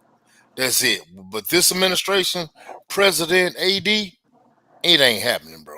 No, and the thing is that he has you heard him talking about, and Shawty and I were talking about that whole deal with Sapp. That was a risk by Coach Prime. Coach Prime didn't really look at it. It did work out. No, there's no two ways around it. It worked so far. He's got to make sure he stays his ass out of trouble. Yeah.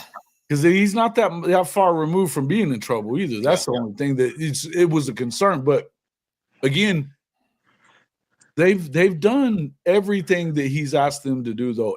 And the AD Rick George. About him all the time. He said, "Hey man, this is the third straight African American head coach you've hired, and don't think that I don't realize that and know that we need to win." You know what I mean? Because he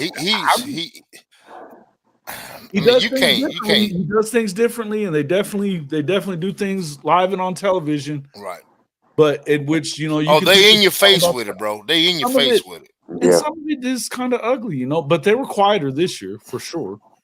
But how many games they win last year? 3, 4? 4. Well, you had to sit your ass down and be quiet. You did. if they had a 1-7, oh my goodness. Yeah. 9. I mean, I had him around 7 this year. I was there was a lot of people saying 4. I was like 7, maybe. No, I was 7 and 5. 7. Yeah. What I thought. Yeah. Yeah. Look.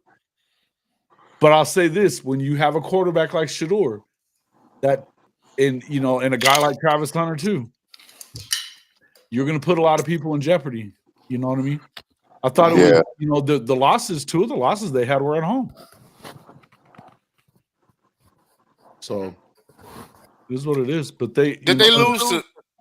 They lost to Kansas Nebraska? on the road. They lost to Nebraska on the road. No, they were all road. Yeah.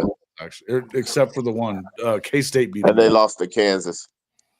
They lost to Kansas and Kansas State, but K-State beat them in. Yeah, that's right. In Boulder. Yeah, it was a pretty close game. But no, Kansas came and thumped them though. They made them. They did. You still need to play this game. We're not going to let you off. We're going to bring our A game. Well, Right. if you realize that was their third or fourth win in a row too. They went from not doing shit to all of a sudden they were the best team in the Big 12 at the end. Yep. Of the year. Their record doesn't tell you that, but they were. Yep. They did beat the shit out of them too. That's crazy, man. But like I said, my hats Jalen off to Daniels, they've been Dion, talking man. about Hats him off getting to in the portal Dion. too. Neilio was talking about Jalen Daniels might be getting in the portal. Oh, for real, bro. I tell you what, you didn't hear a ton about him this year, and he was healthy. When he is healthy, that guy is unbelievable good. Yeah. Straight up. Well, I think we got something to build off of, man, for sure. Yeah, You know, and that's one of my. I'm definitely even killed, but what I can definitely tell you that the second level of competitive depth is definitely shining through, because instead of playing checkers, we're definitely playing chess. It's no doubt. Definitely. I mean, my thing about it is you locked up who you need to lock up. Now, hey, let's go through the weeds and find those guys that we really need to build this armor, man. You know, that's the man. You know what, guys? That's the BV mentality, bro. Yeah, that's who he is, man. He's a patient, but when he get a chance to kill your ass, he gonna kill you. So, I mean, I think they made this statement getting this quarterback. They got these receivers. Now they just picked up this lineman. Bro, they cooking right now. They cooking.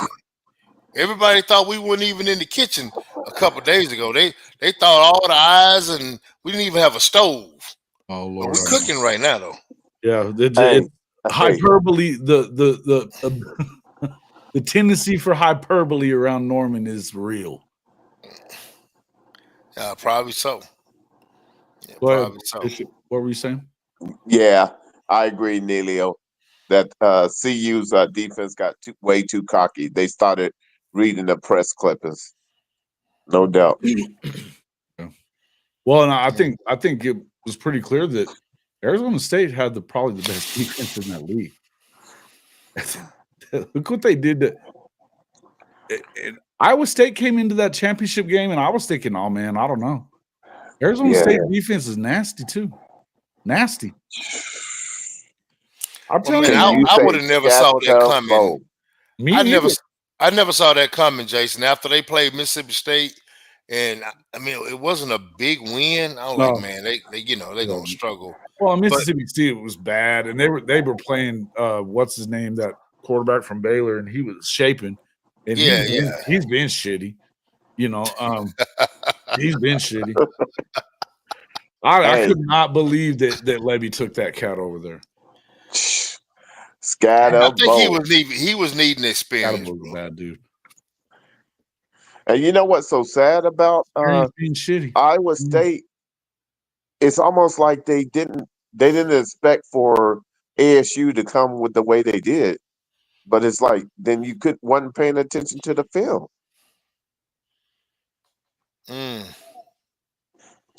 Yeah, but they're done playing football around this time of year.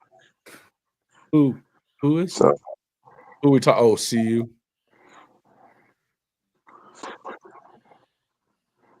They are, but I'll tell you what, that was you gotta give them props. I mean, we like to move it seems like we move the goalposts when it comes to Coach Prime, and then for sure.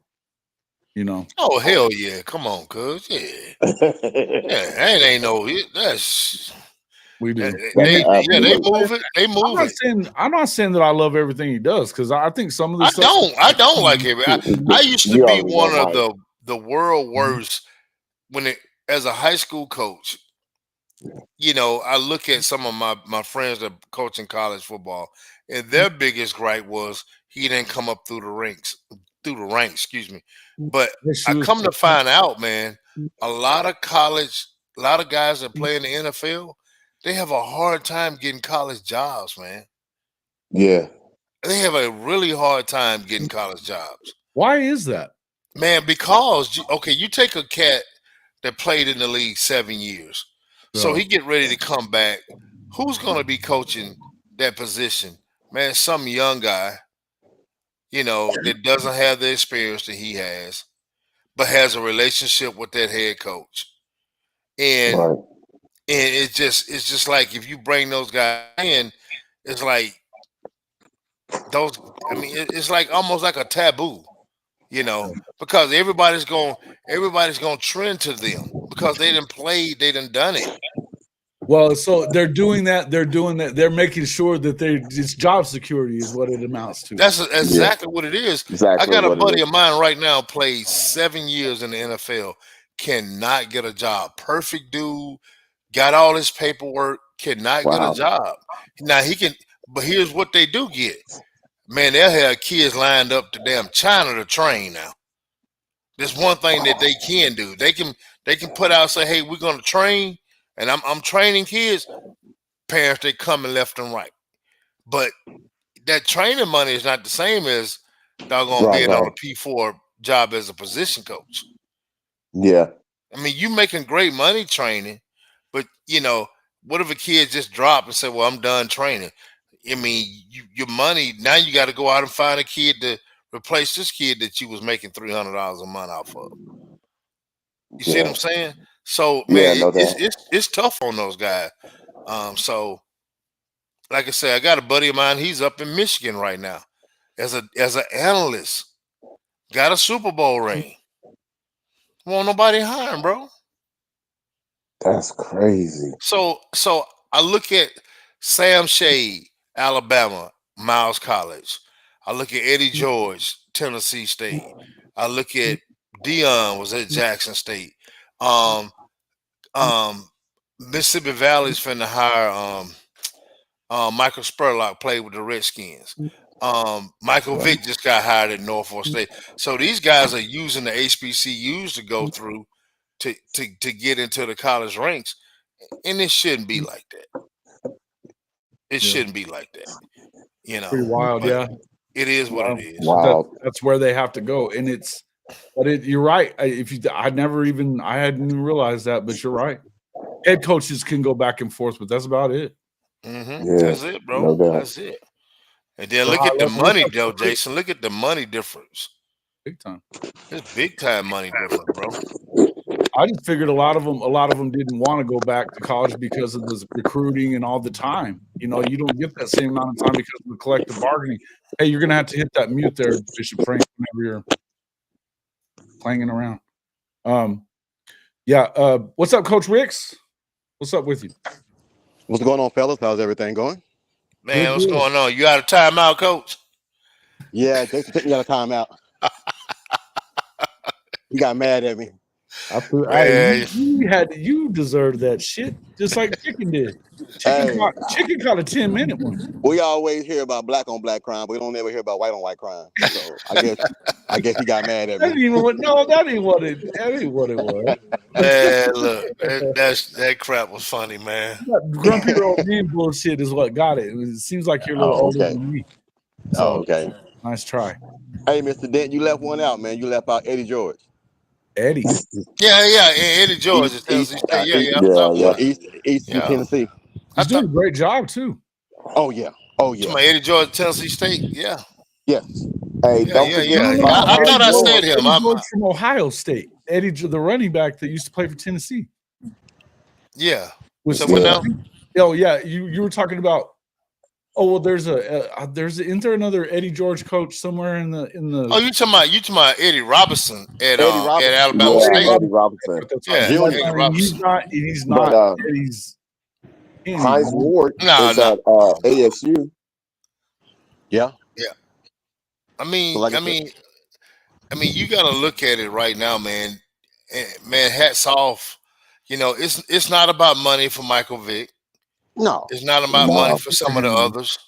It wasn't. It's sucky, kind of what happened to our boy Ed Reed. That was terrible, man. Reggie did him like that. Reggie dirty, man. Mm. But you know who Michael Vick's trying to go get to be his quarterback coach. Kind of crazy. Cam Newton. Oh, that's crazy. I think it is.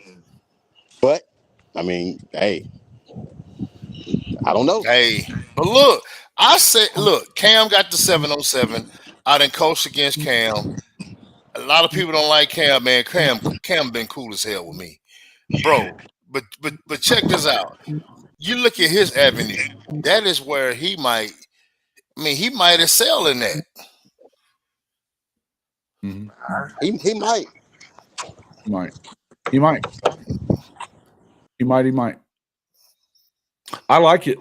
Good for Mike, man. I think it's good that he did that, Michael Vick. It's there's a part of me that'll even after everything that happened with the dog fighting and all that kind of stuff, the dude paid his debt and then some, because he's been an advocate for it ever since then. Now he doesn't take away what he did to get in there, but I mean, if it wasn't Michael Vick, he wouldn't have went to jail that long, Right.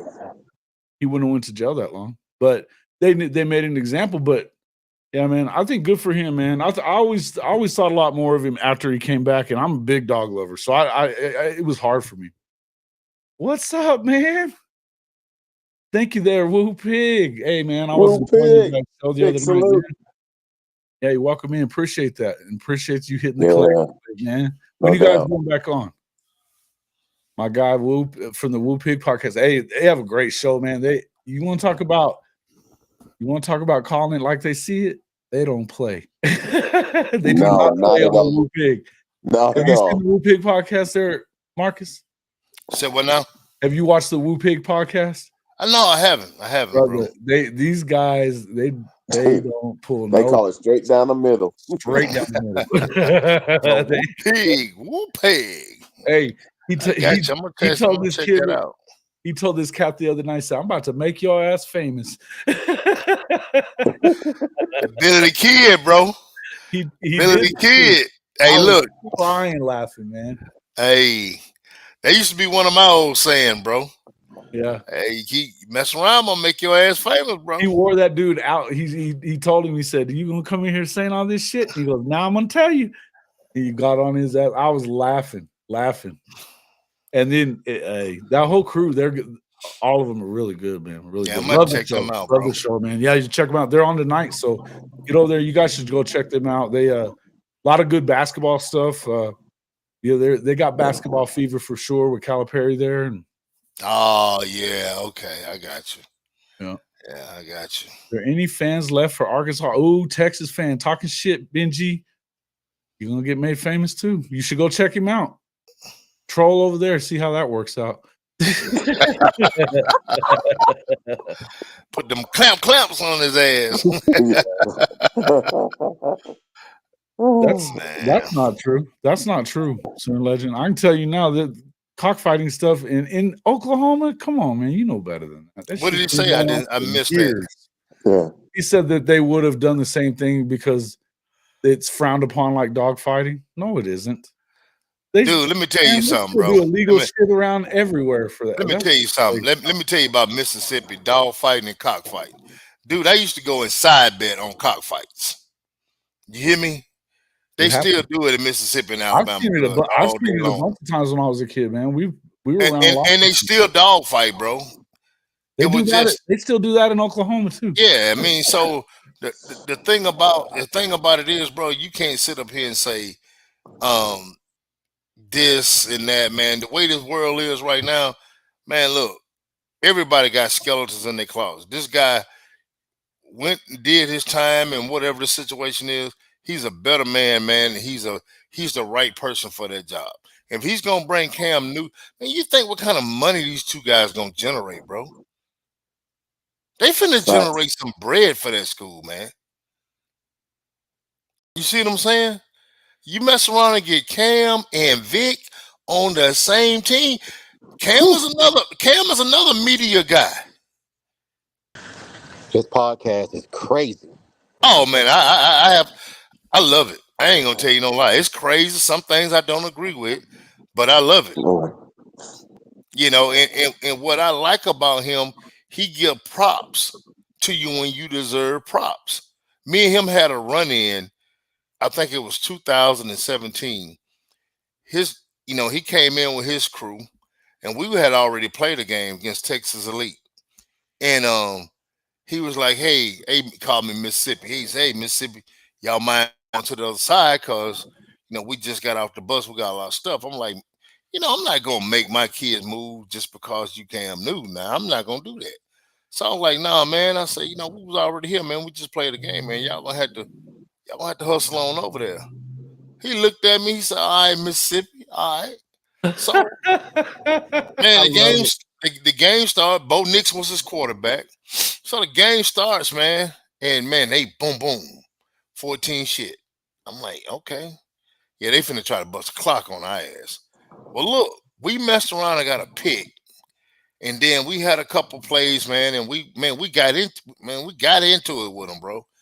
And Corey Rucker, the all-time leading receiver at Arkansas State right now, we hit Corey in the end zone, and they swear up and down. It was like one of those deals where he had to go toward the ground and catch it. And we was in Atlanta, man. They wasn't gonna let us beat Cam. It wasn't gonna happen, bro. The guy was like, "Nah, man, he ain't catch it." I'm like, "Dude, you saw it." One thing I can say about Cam, that was the game. They beat us 27-28. Cam come across there. He said, "Man, good game, Mississippi. Much respect." He said, "But I think that was a catch." That was it. He was straight up about it. And I have to say, most guys be like, "Ah, man, we just, but no, he was real with it, bro. That's one thing I like about him. He's authentic with his shit, whether you like it or not. And that's where I think that Shawty, I know what you're doing here. You in here starting some shit. I think this. I think that his maturity level is that he's got some different opinions on shit, and he don't mind saying it. But how can his maturity level is not there when Prime does the same shit? He's still walking around here with gold chains on like he's damn 19, 20 years old. So how you gonna say that? That's not. You know what? Those were coaches. That's just who he is, though, bro. Those were coaches that attacked him. Right. Yeah, that was coaches. Exactly. I agree with you. Those are coaches that attacked him. Well, it's just a shame, man, how Charlotte is doing him right now, man, down here. Not showing no love. They don't have not one paraphernalia and everything, not one jersey or anything of Cam Newton in the building. Nah, man. Wow. Look, so they had something like all-time greats or something at and they didn't even invite the cat, bro. Nope. He didn't get invited. They invited Steve Smith and all those guys. What's with this owner? They got some bad blood, some personal shit. Yeah. Nothing. I mean, it's petty, real petty. The MVP for your team, and you don't have nothing about him in your building. Nothing. Wow. So yeah, it's petty, man. So if he goes down with Michael Vick, man, that'll be a great thing for him, man. I think the rehabilitation will start for him. I think everybody has this misconception, man, that he's a bad. I coach against the cat, man. The cat I don't have a problem with Cam. I don't have a problem with Cam. I don't love every take that he has. No, me neither. I don't love every take he has. I feel like he's louder and shit, but dude, that's who he is. That's his personality, y'all. Yeah. But he's also pretty tight with a lot of people, Shawty. You say that you're closer than you think. Just look at how he's viewed. Okay. How? He's on ESPN. He's on ESPN right now, is he not? Yeah, but that doesn't necessarily mean anything. They're letting anybody on ESPN these days. Well, no. You can. Well, I'm just saying that. I mean, you just gotta have a wild ass take. That's all. But that's what I'm saying. The ratings, bro. They want the ratings. It's called marketing. That's what it is. Man, you look at Ryan Clark. Look at Ryan Clark. Yeah, dude. That's going off on. I don't understand that. Going off. Dude, that's some personal BS, bro. I like Ryan. Yeah. I like Ryan. Look, Ryan is another one, bro, that was in the 7-on-7 deal. I've coached against him. I've seen him do crazy things for these kids. Go out of his way when he didn't have to. But But Ryan's got some stuff that I just don't agree with. Right. I love their show. I love the pivot. Oh, yeah. It's amazing. But yeah, some of the shit that he does on ESPN, you're like, why? Man, Like, but you know what he did? I'm in South Bend. I can get over there right now. Jason, he was not like that 2 years ago. Yeah. Well, he got big headed. Is that what you're saying? Well, I'm not saying he making more money now than he made when he was playing. That's for sure. Yeah, he wasn't on. No doubt. He wasn't one of the best players in the world, but for maybe a couple of years. Dude, he got the little man syndrome. Yes, he does. I'm just gonna be honest with you when it comes to Ryan Clark. And he listen, got that. I gotta overcome syndrome. Yeah. Well, and I'll say again, the pivot is amazing. I love the pivot, man. That mix that they have of guys with him and man, dude. How do you Channing my guy though, bro. Channing Crown, that's my dude, man. Channing's my dude too. But and I really like. I'm a fan of Fred too. Love Freddie Fred. T. Yeah, Freddie T. Good dude, man. Yeah. Yeah. But I think that they keep him kind of, because Channing don't play. He's gonna be like, look, right? He ain't having it. You know what I mean? Man, Channing will say anything, bro. Channing will say anything to anybody. Anything to anybody. Hell yeah. Hey, don't care. Don't care. Nothing about it, as the youngsters would say. Nothing about it. This was funny. And Aaron Rodgers said that shit about him on the McAfee show the other day. He goes, got his brooch. Dude said, did he say Clark wearing them two little suits? He'd be like this. Yeah. Him and Shannon Sharp got to loosen up on the suit, bro. I don't give a damn. I like both of them, but man, that shit, that just ain't that shit. I can't wear that, man. I'm a big dude anyway. I don't give a damn if I was my playing size, man. No, this can't do that, cuz. No, sir. I don't believe he'll be a good coach. He's been a pretty good coach at the lower levels so far. But what you mean you don't believe Cam will be a pretty good coach, man? You don't know what Cam has been doing, man, for the last 8-9 years. He does, right? He's a coach. Man. He has helped a lot of kids, in their talent. I'm gonna tell you a kid that he had, and we talked about this kid. And he tried to mentor this kid, but sometimes kids go their own way. Sure. Jaden Hazelwood. He had Jaden. Jaden was he had Jaden in the right place, man. But when other stuff started coming in, Cam gonna take his hands off of you. Hey man, Cam Foundation, man, put about 50 to 60 kids in college down here, man. Oh so man, what? He's well involved in the community, man. I just think the video and the fight and him being unapologetic when he talks about certain things has given him a bad vibe. And he's a good guy. I mean, just call him Trump then. Shit, if that's the case. Shit, it is what it is. The fight that happened, bro. Hey, yeah. Hey, the fight that happened. Let me give y'all some back end on that. I know the guy that he got into it with, right? Right. The guy used to coach with him, bro. So it was some mouthing off going. That was another coach that he got into a fight with. That was T. He got into a fight with. Right. And they had kind of been. There's been some bad blood there, bro. It's jealousy, man. That's all it was. It's some jealousy, and there was a thing with a check that allegedly there was a thing with a check that Cam was like, you know what, you my boy, but I think this was foul. I'm gonna leave it. You ain't going to jail. I'm just gonna distance myself from you. And the guy, I think he thought like, well, man, much as I did for you, or this, that, and other. You at least owe me that. So regardless of however the situation came about, there was a whole lot of tension in that. But Cam is not Cam not backing down from no situation. He ain't backing down from no confrontation. You can forget that, cuz it's just not happening. Yeah. That's his personality. That's who he is. He's unapologetic about it. It's just like the chick came on his show and tried to talk about how he was doing this service for his kid. Man, Cam ain't studying that shit. He ain't studying that. Yeah, Now, whether I agree with her or him, he stood on his ground on what he thought his principles were and what he wanted to do. facts. You think there's enough money at HBCUs for Cam to drop a bag already?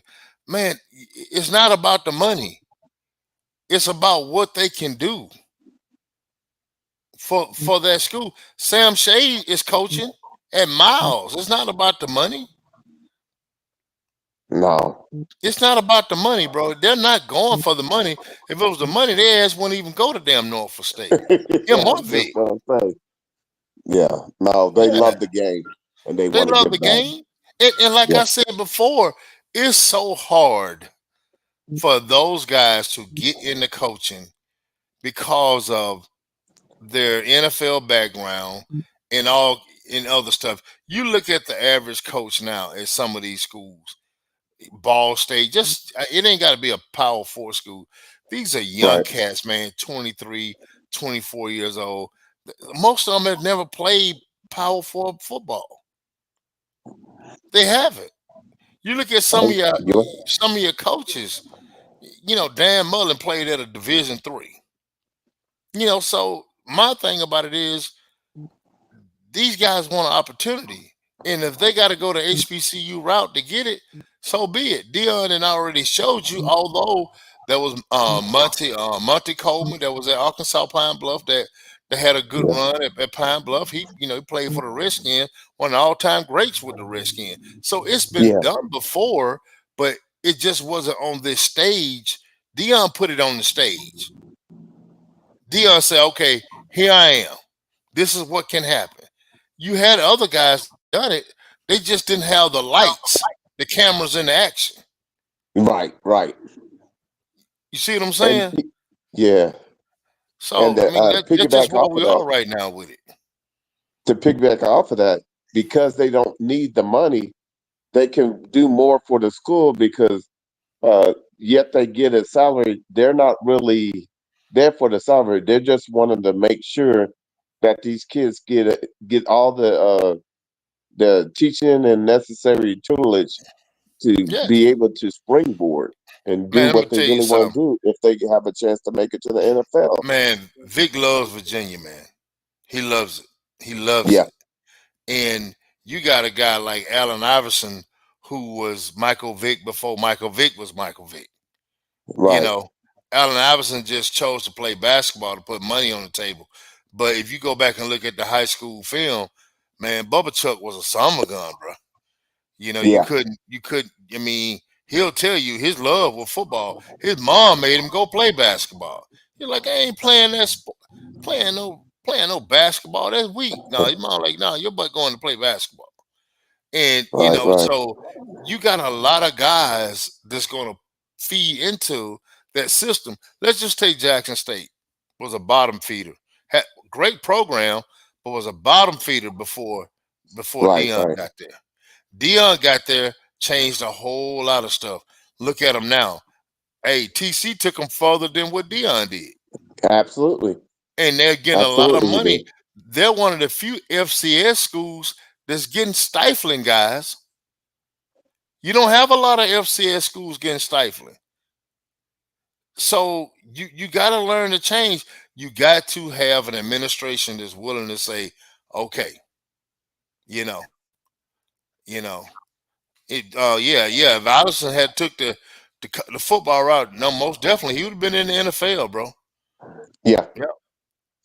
Hey, Yep. thanks for the super chat, legend. We appreciate it. So, Appreciate you. Yeah, man. So that's the deal, man, and that is something that I think, guys, we're gonna see more and more. Alabama A&M, they have an opening. I wish somebody would actually give Ed Reed another shot, man. They should, because I think that was They should, man. happened down there. That was I a just fucked think up that deal. was just the way they went about it. It just Well, didn't but make sense. Ed gave himself an opportunity to get fired by being his, no doubt, no. You're right. No, we agree with But that. I'm not. He didn't understand the fallback of it. Jason. Right. He didn't. He didn't was way understand too the vocal. fallback. You can't attack the school that's paying you. They're Nah, gonna be paying you. No. Right? Nah. You can't do that. Hey, And I think what's his name? Against him in AAU, man, he was a dog. What's the Ray Lewis called him, and Dion called him after that. Say, hey man, look, I understand, and we feel you, but you got to understand the media side of it. He wasn't used to the media. No. I mean, Ed Reed was I'm gonna do what I'm gonna do type guy. Man, yes. He just wasn't used to. If he had known, he would have never made that post, guys. Yeah, because he wasn't a media guy. The other thing was that he didn't hold there. He didn't make sure that they got that contract done. He should have. You could have done all that. You could have done that once you had a contract, but he gave them a reason to fire him, and he didn't have a contract, and so they were just like, we just aren't going to ratify this deal. Mm-hmm. You know, you're right about that, man. That was definitely Reggie Theus was in on that big time too. Reggie Theus is trash, bro. He dirty. He's trash. Dirty. He's trash, bro. He could have said, "Hey, look, brother, you went about that the wrong way. Let's get together. Let's go on social media. Let's clean this up and let's work together." That's what his ass should have done. When you call him Bubba Chuck, that's the only thing I ever call him, or AI sometimes. But yeah, it's Bubba Chuck. That damn Bubba Chuck, the truth, boy. Hey man.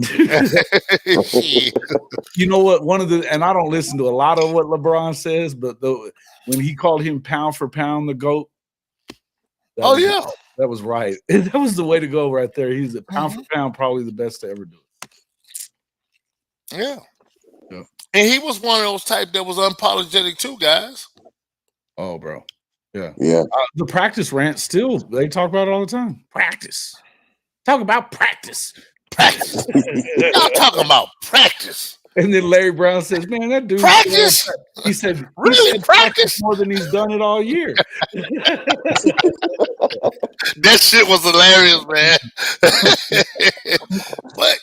but he showed up. And I understand it from a coach point of view, man. You want to make sure everybody is there, the chemistry and all that kind of stuff. I get all that. But man, that stuff was crazy. And then yesterday, ESPN played all those famous quotes, man. You're damn right we let them off the hook. Yeah, they playing everything, man. If you go back and get those clips, man, they're classic, man. I love to see a coach emotional, and people take this shit and they go the wrong way with it. Yeah, man. And then playoffs. You want to talk about playoffs? I love that one too. And then, and then you got Peyton Manning when he was. Was it Vanderjagt that he got after? And he was like, "You get an idiot kicker got liquored up and ran him down." Shit was great, man. So Omaha. Hey, you need to record some of those, Jason, man. Hey, use some of those, bro. Yeah, playoffs. We should definitely have the playoff one. Yeah, there's a couple of them. Got liquored up. That's a good one. That's one of my favorites. Look, that's one you really need to. When somebody in here get to talking crazy, you need to go ahead and put that on them. Mm-hmm. Hey, I was at this game. I was at this game in Philadelphia. That was my first year in the military. And my grandparents sent me the money for the tickets because they were playing. I went. It was in the old Spectrum, and dude, Michael had like 38, and I think Bubba Chuck had like 34, 35. That was a great basketball game. Basketball game. He was a and that was awesome, man. He still had Stack with him, but you could tell that wasn't gonna last. Stackhouse was on his way out. Yeah, because he was definitely he was the guy, and there weren't enough basketballs for both of them. No. Yeah, for sure. But you think if he had played in this era, while they do the forget about it and going and getting another superstar to go with this, oh my goodness. Bro, people don't give that dude enough credit, man, for what he is, and like you know, when LeBron said that pound for pound, probably the score wise, there ain't no only Jordan is like that score wise to be able to score at will, and you couldn't stop that man. Nah, you couldn't stop him. Yeah. You couldn't stop that man. He was little. It didn't matter. Nobody was getting at him. And think about he carried that sorry ass. The second best player was McKee, and he wasn't that great. Shit, you can't really name nobody that was on the damn team with him, bro. Well, they had Mutombo and McKee. I can remember. Yeah, you had Mutombo. Yeah, Brian Mutombo. Shaw. Brian Big Shaw was on that team. Mutombo, yeah. Then Brian Shaw and then Aaron McKee, but Aaron McKee was the next best thing to him. They sure as shit weren't the Lakers. No shit, no man. Man, no. They wasn't a big three. That wasn't a big three. That wasn't one of those deals, bro. The only guy to stop AR from scoring 25 a game was John Thompson at Georgetown. That ain't wrong. Yeah. That's a name right there. He come in drunk and whoop your ass for 40 anytime. Yep. I mean, John Thompson saved his life, bro. You know, he'll tell you that quick. John Thompson wanted him to come back, but John Thompson told him, you need to go feed your family. He said, man, as bad as I want you to come back, you go feed your family, man. Well, and that's why I brought you here. That's true, because and if you think about that, he could have probably used another year or two under Big John to kind of get himself. But I tell you what, him and Larry Brown, they fought a lot. But if it wasn't Larry Brown, he loves Larry Brown. He loved Larry Brown then. Yeah. You know, it was really good that he ended up there. And I got a lot of respect for Larry Brown. You got too, but that tough, man, you need that tough coaching, man. You gotta have it. You take my wife and some of her teammates. Man, they could not stand Pat while they were playing, not in a hateful way, but just man, why she always on me all the time? yeah. But man, once you leave there and you become a part of society, and you become a part of a corporation, you become a part of your family, you understood that what she was doing had a whole lot more to do with life than it did to do with basketball. And you know, those are things, man, that my wife is really can tell you. You know, we'll be doing something, and all of a sudden she said, "You know what? I got to thank Pat for that, because Pat did this for us and made us do this." And you know, like my wife is like, you know, she's real antsy about certain things. You know, she want to make sure everything is done.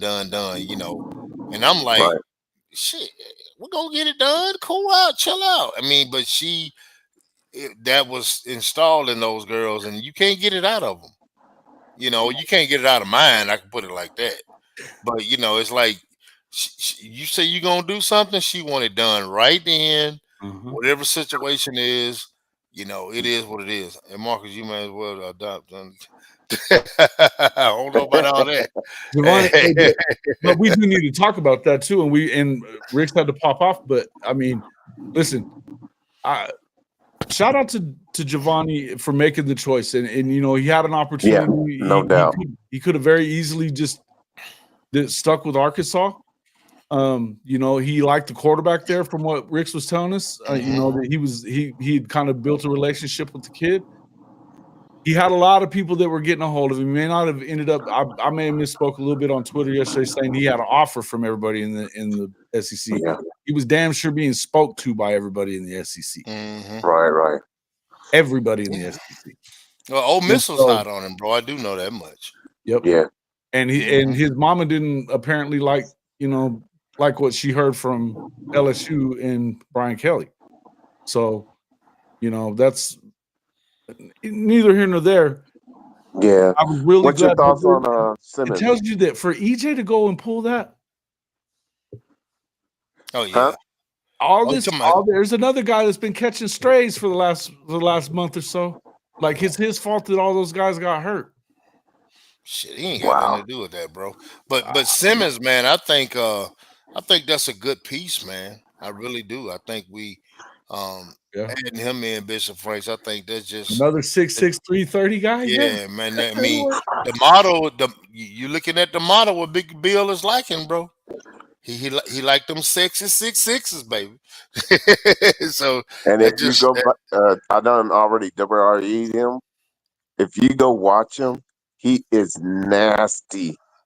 Got it. Nasty. Edge plays with He edge. will put you on your back all the way to the ground. He will not stop until he figures a way to get you on the ground.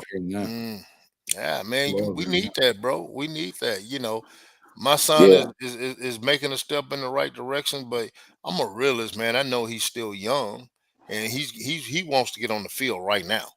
That's his deal, and that's the way you're supposed to be.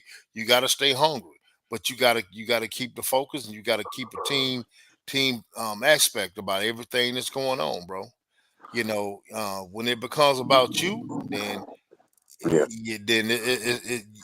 it's a bad thing. It's a bad thing. Right now, you got a lot of stuff to focus on. Even when kids look at money, even when they look at other things, well, I got to do this, I got to take it. But are you still going to be able to function as a teammate when you go to wherever you're going? And I say that for any kid that's in the portal that's looking for money, whatever, are you going to be able to function as a teammate? Because guess what you might do? You might go here and get the money and not be able to function as a teammate. And then when the NFL come calling and they go do their research and they feel like you're a bad teammate, you bad in the locker room, guess what? That little bit of money you got, your ass ain't helped yourself at all. Facts. So you can hurt yourself now. So don't think for one moment that just because you got the bag that you just made everything all right. If you're not a team person. Well, I know that competitive depth is what we need to go to the Natty, and so iron sharpens iron. So that's where we're at this day and age. No doubt about it, man. It can't just be about that either, but you know, it can't just be about the money, but you better be reeling on it too, and that's the other thing. But look, I think it's real easy to sit here and blame things off on this and that and whatever, you know. And I think that at some point during this year, how many people have caught the strays on it? You know what I mean? Right. You know, you've heard EJ a lot. You've heard a lot, and more so than you should. Last year, coming into the season, you think about it, you were looking at that receiver room as one of the deepest and best in the country, period. Yeah. Nobody was going to withstand what happened there. Couldn't do it. It exploded, bro. The fact that they still went 6-6 is pretty wild to me. Sooner Magic, baby. Sooner Magic. Hey, with no OC. Yeah, it's tough right there, bro. Shit show. That's tough right there, man. I've been calling it, man. I've been calling it a shit show for a while now because that's what it is. It was a shit show. Yeah, man. I mean, you think yesterday, man, was BV birthday. I sent him a text and everything. Happy birthday, Coach V. Yeah, no doubt. And you know, and to get all that information and that news yesterday, I think he had a pretty happy birthday yesterday. Hell yeah, he did. Yeah, man. So so that's one thing that when he came down to the house, man, it was around about this time, and you know, we did official visit and everything, and he's actually 11 days older than me, you know. So me and him, we talked about it. We didn't realize we were that close in age and everything, but man, yeah, I mean, and that's what I like about BV, man. He's unapologetic about a lot of stuff, you know, that he does. And he catch a lot of crap. He catch a lot of crap from people. Catch a lot of crap from fans that don't know no damn better. They just get on the damn internet. We say a lot. He's over accountable. He's over accountable sometimes. Yep, exactly. That's what you should respect. You should respect it because you should. And I mean, we know damn good and well that it wasn't his fault. They went 6-6 the first year, but he sure did take responsibility for it, and now people give him hell for it. Mm-hmm. Yeah. Oh, you got a lot of coaches when they took responsibility for that, bro. Lincoln sure didn't. And it was his deal. Mm-hmm. Well, Wait a minute. He slipped That off dude's in in the deep middle of shit the right night. now. That dude's in deep shit right now. Yeah, man. 89. I'm class 89, bro, for sure. Really? Yeah. Yeah. You High too. school class of 89 or something. High What's school. up? Yeah, that's High what's up, school bro. 89, right? Yeah, class Yeah, 89. class of 89. High school. Fine as wine, class of 89. Yeah. Yes, That's sir. a good time. That's a good time. AARP and shit up in here. Hey, shit, he got just as much grade as we got. Yeah. Hey, I promise you I earned these motherfuckers. I understand, man. What? Yeah, man. To be a part of the 80s. Hey, look, I got a playlist on my YouTube. I love the 80s, bro. Hey, no doubt, man. Shit. Man. Ooh-wee. Prayers up and prayers up for Julie's been doing better, right? She's kind of I've heard she went through the last little deal that she went through, so she's stable right now from what I'm understanding. I haven't heard anything But else. yeah, just still Prayers keep her out in to prayer, her. man. Yeah, absolutely. Because that's a battle. that's a battle, man. That's a battle. Yeah, no doubt. Definitely. Well, and it was so fast that after they talked about her being clean, no cancer, and it wasn't but a month or so after that they found it again. So it's Oh wow, I didn't know definitely it was that quick. concerning, right? Or maybe Someone asked about it wasn't- Zachary Branch. Zachariah Branch. Zachariah Branch. He's got Oklahoma in his top 6. His brother's going to want to go play wherever, and he's a defensive back. I think that it's certainly a Cyndi Lauper fan. Oof. I'm not Cyndi. Nah. I mean, I listened to Cindy back in the day, man, but nah, not a. She's I was wild. a Prince fan though, bro. Hell Prince, yes sir. The Purple Rocker. How could you You not? better know it, How can you not be a Prince fan, dude? man. What? Man. See, Bro, he was cool as hell. Prince, Mars Day in the Time, man. Oh, come on now. Hey, look, hey, I got something for you. Alexander O'Neal, that song. Hey, he played football at Alcorn State, bro. Is that right? Oh, really? Yes, sir. He played football at Alcorn State from Natchez, Mississippi, and he was always singing and stuff like that, man. And he was the starting linebacker, bro. He said Prince fans are for women. Man, you can go. I ain't gonna say what I want to say. You gonna suck one till you hiccup, homeboy. Hey, I'm a Prince fan. Hey, Deep water. hey, what? But it is what it is. Hey, Yeah, for sure. Prince was man. Prince had we used to jam Prince, man, and look, man, the girls, can you make me a Prince tape? Shoot, man, how many numbers? How many numbers did I get from making girls Prince tapes back in the day? Vanity 6. Man, what? You better get out of here. That's awesome. I want to get out of here with that, cuz. Hey, I play good old Papa right here. Hey, look here, you don't know nothing about this here, cuz. I promise you don't. You won't these problems. I love it. Yeah. But nah, man, I tell kids all the time. Real quick, just to answer, I think he's considering Oklahoma. I don't know how. I don't know how deep they are in with him. It feels like it might be. I know that if he's not a fan of Lincoln, it makes us a fan of him. And I don't think it's a problem there. He didn't like the way he was being used, so I don't think it's like a. I think he should look at them. And look, I'm gonna say again, the EJ slander is crazy because the only guy that's really out recruited him, you could say Texas has done a great job in there. Obviously, so is Ole Miss, but I'll tell you, really, it's just been Heartline that's outdone EJ in the last few years. Mm-hmm. Yeah, definitely. Really Yeah, you gotta take your hat off to EJ and the things he's done.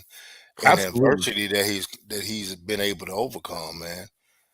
with these receivers, man. I mean, Coach Roybal said right when they hired him, he said, you know what? He said, I knew him when he was because Coach coached at Skyline, and then Samples took over, I think, from there, and then EJ was the head coach after that. Okay. Yeah. I didn't know that. So, and he knew all of them. I mean, but I don't think he coached with Coach. But I mean, of course, they all know each other and stuff. But like Coach Roybal was he started. See, they played in Dallas Carter. They played in Carter's district, and they hadn't beaten them in 30 years. And coaching them got their asses like 2-3 years in a row. Damn. Wow. And hey, Carter was the joint back in the day. Bro, they were. Was that right? Odell Beckham Pops and them played for him. That was Jesse Armstead. Oh yeah, man. Being from Mississippi, man, I didn't know nothing about it until I seen the movie, bro. When I seen the movie with Boobie Miles and all them, I'm like, oh yeah. Man, old boy had that popsicle in his mouth doing this right here. I'm like, oh yeah, I like this here. Yeah, man. So no, I never knew a whole lot about that. Carter Cowboys. Carter Cowboys. Yeah. Man. Coach talks about he talks about that coach. I forget his name, man, but he said the first year they kicked the shit out of Skyline, and Coach walks across to shake his hand. He said, "Welcome to the neighborhood, Coach." He said after we'd beaten them 2 years in a row, he came across and said, "Coach, I'm starting to like this neighborhood over here." And he said, Coach was pissed at him. Just turn around. Well, let me ask you, Bishop Frank, what area are you from? Oklahoma. Oklahoma area. So y'all were close enough to know or to hear about Boobie Miles, I guess. Oh yeah. I grew up just across the border in New Mexico. I got a lot of family in Oklahoma. Yeah, so we spent a lot of time there, but I grew up in New Mexico. So where I'm at right now, where I'm 80 miles from where Boobie played. But dude, of course, everybody see the movie. But I didn't know him. Movie. I didn't know. Yeah, I was just wondering, was he that guy? Well, the thing is the movie. Yeah, he was that guy. He was that guy. But he blew his knee up, and that was the true part of the story.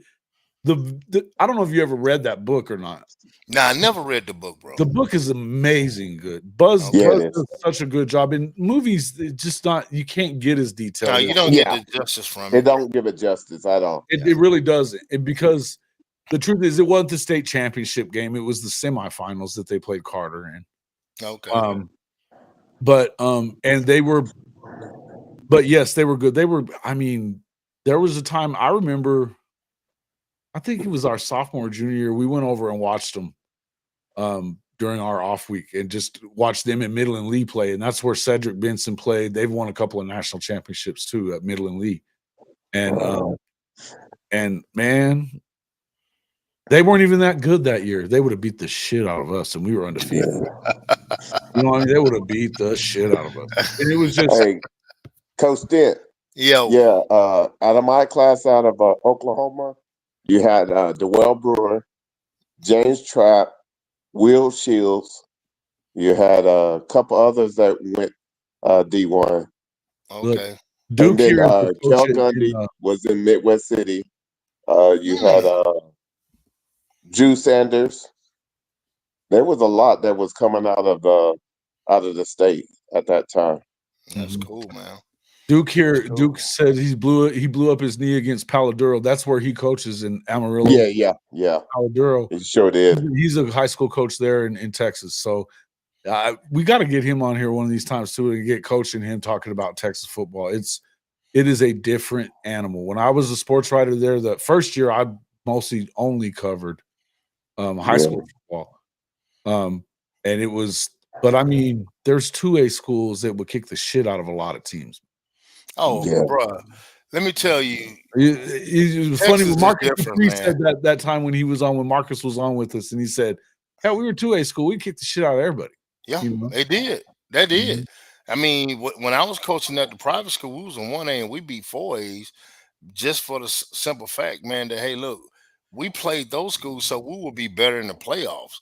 We wasn't just saying, okay, I'm trying to, we played them. So even if we got our ass whooped, which we didn't, we would be better in the playoffs, man. That's what you do to build that program, any high school program. But I just always wondered about him, man. Because you hear about Booby Miles, and of course, he still lives in the area. He lives in Monahans. Oh, for real? Okay. And I know Marcus. They're doing a movie now. Paramount's finna get ready to do a movie on Marcus. Really? Oh, congrats! Mm-hmm. Yeah. So I already told him, man. Look here, bro. Look here, man. Yeah. Extra something. I gotta be in there, bro. Come on now. Hey, I gotta be in there somewhere, man. Come on now. Come on now. So I told him. He just laughed, like, yeah, man, we got you. But yeah, they looking to do it. I think within the next year or so, bro. I think that if that's marketed right, bro, that could be a hell of a movie. This is true. This is true right here. They hate Buzz Bissinger in Odessa because of what he wrote in that book. But he wasn't wrong. He didn't lie about none of this shit. So all this stuff that was being said, I mean, the movie, and by the way, they shouldn't ever really say that anymore because they have capitalized on that movie and the book crazy. Yep. But let me ask you something. The year that I got to Midland is 20 miles from Odessa, and the movie was coming out, and so it was a big deal, man. But they told it like it is. Shit, you know how it is in football programs, especially winning. And Duke said it right here. It's huge. He says winning states like winning it's like winning a national championship. It is because the playoffs don't get over with. I think isn't this state championship week, Duke, right now? Yeah. I think it is. Yeah. Hey, New Mexico, they're done the weekend of Thanksgiving. Damn, that's a long playoff, bro. How many games do they have to play? You got to win 6. I think you got to win 6, and they got 2 divisions. They got 2 divisions in each class. Jeez, that's worse than the damn NFL. Bro, that's why I'm saying the people that say that there's better high school football than what's in Texas. Yeah, look, I don't buy it. Nah, I'm not buying. Number one, Texas is big as hell. Number 2, they breed football. It's a religion. It's like Mississippi and Louisiana per capita. We have the most athletes in the NFL. But when you look at what Texas and California, Florida, you can't compare to those. Now, for Mississippi to be small as it is, we got some dogs. Oh no, and LSU and Louisiana too. Louisiana got some dogs. Oh yeah. But you can't put a state championship team. The only teams that I know in Mississippi that could have competed with big time teams out of Texas is when South Panola went on that damn 60-some game winning streak. But there was some stuff in there. You had kids from other counties. You had a whole lot of shit that was going on. Don't think for a second that shit doesn't happen there. Right. Right. So I'm just saying, but dude, they used to call it the University of Sao Paulo. Mm-hmm. They had so many kids, man, that was just beasts, man. And they would beat your ass, cuz. When I was coaching at Columbus, their streak was still going on, and we had them jokers down 14-0. We was a good ball club, man. We was a 9-3 ball club. And I'll never forget, Coach Jones stood up on that chair. We was in the weight room, and bro, it was silent. I mean, we couldn't believe we were up. And he stood up here, he said, hey, erase that. He said, because the people that's coming out of that gate for this second half ain't the son bitches you just played. Right. And he wasn't lying. Them son gonna come out of there. I mean, we were a good football program, man. But they beat us 21-14. We was up 14-0 at the half. We didn't score another damn touchdown. Now we got down to the 5-yard line and we shit in the bed. But I'm just saying, Those Coach's teams first like year- that found a way to win, bro. Coach's first year at Skyline, he talks about they played Longview. That's where Taylor Tatum played, and that's where Trent is from too. But Longview was. He said they were number 2 in the country, and they had them in the playoff. The first round of the playoffs, they got them, and they were beating them. They were beating them all the way to the end of the game. They shut them down, and but then I think they gave up 2 touchdowns. You'll have to get him to tell the story, but it was. He said they had a little move that was working with their little blocking scheme, and they were able to get in their backfield a lot. And I think he was at Skyline. But he said that coach over there was like, shit, that's a hell of a game, coach. You guys had us worried. And I think they won the national championship that year. You know, have you guys ever heard of Hutto, Texas? Where's that? It's called Hutto, Texas. Yeah. Hutto, yeah, it's right down here by Lubbock, same area, West Texas. Yeah. Well, 2 years ago, 3 years ago, I've been 4 years ago, man. You know, I'm getting on up there. Anyway, I had an 8th grade team that, you know, we play in the national, have a middle school national championship. Mm-hmm. So we got put out here in the bracket with Texas. And I'm like, man, you know, there's some dudes out here. Well, bro, we end up beating the first team out of Texas. And we were down, I want to say 19 points with 3 minutes to go in the ball game. And we came back and we won that joke. We ended up going to play in the national. Huh? Against Hutto? No, the region, we was just that region. It was teams from everywhere, man, from Texas, New Mexico. It was teams from everywhere. And we got out of that Texas region. And we got down there to Naples, Florida in the tournament. And man, we ended up running up against Julian Lewis, who's one of the best quarterbacks in the country. Juju, yeah. They beat us. But we had 7 guys on that team that one is a 5-star. And then you had a bunch of other guys. But that team they had out of Georgia, bro, with Aikens kid. And I mean, it's just, they had 33 kids on that team. And I want to say 25 of those kids are P4 guys. So, yeah, man. So, Georgia, Texas, bro, they do it different, man. And I told our kids, we won 7 ball games. Man, we beat the brakes off SoCal out of Cali. We beat Houston. We beat Orlando.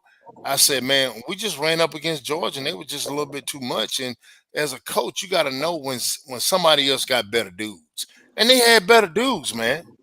Right. You just got to know that, bro. But what I'm saying is Texas and Georgia.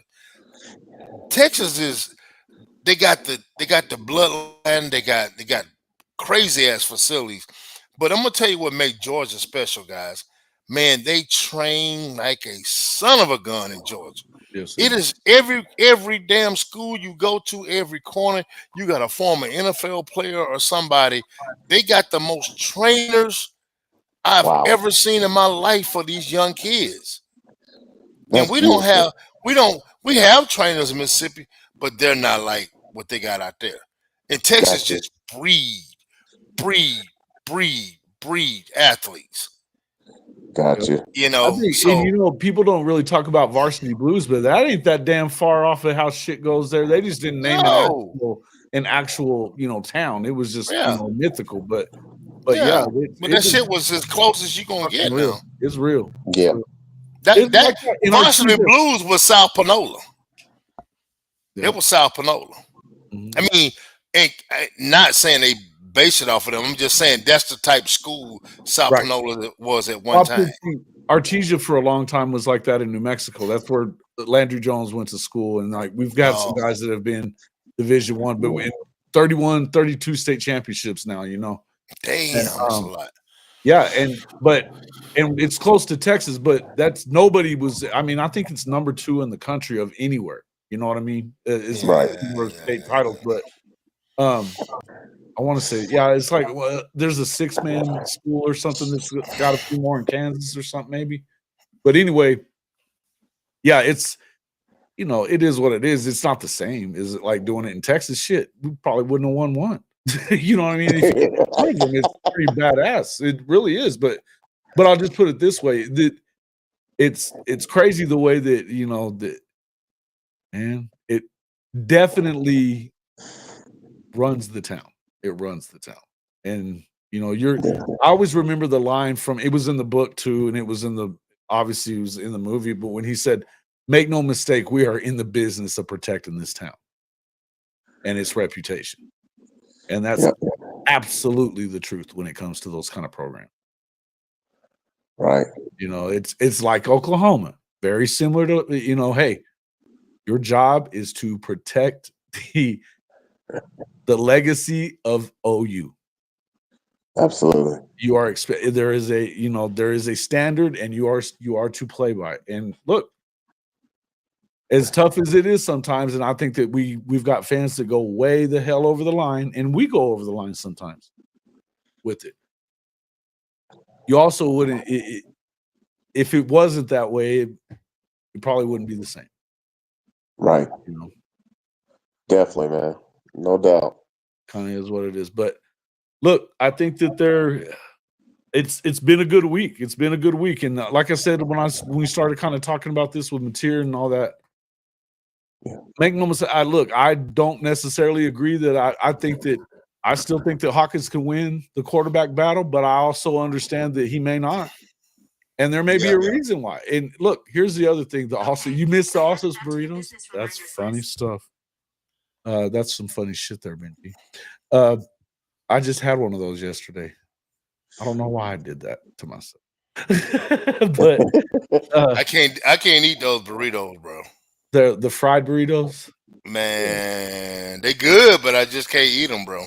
Yeah. Hey, I'd be like Pops on Friday. I saw some of my burrito, baby.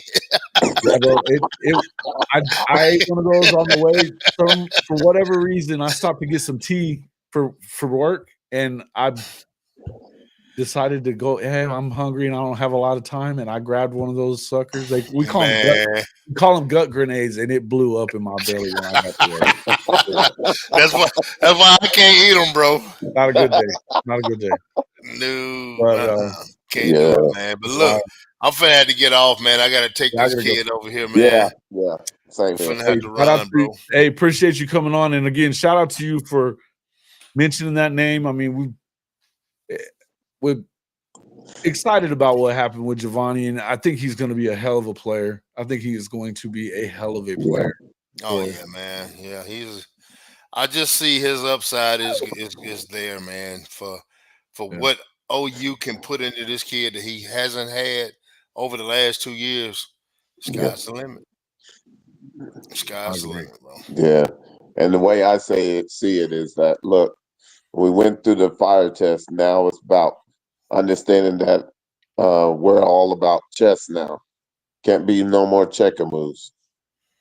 Dude, if we were able to go 6-6 with all the shit that happened to us and be mentally tough coming out of that, you can see how mentally tough we were by beating Bama and what we did to them.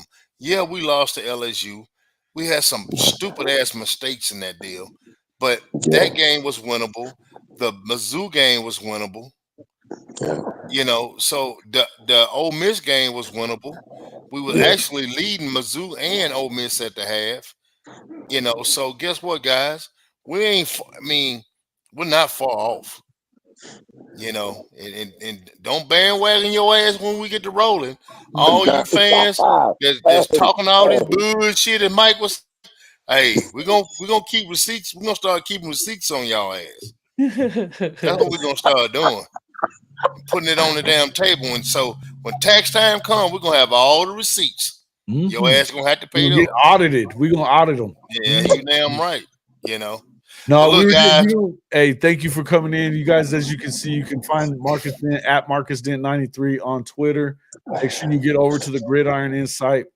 Him and Michael Steven doing a great job with their show over there. Love this show. You guys put out great content. We love having you on here with us as well. you help our content be better. Yeah, appreciate your time. Man. All right, Definitely man. do. Appreciate you guys. Have a good one. You too, now. All right. Man, I gotta get out of here too. Yeah.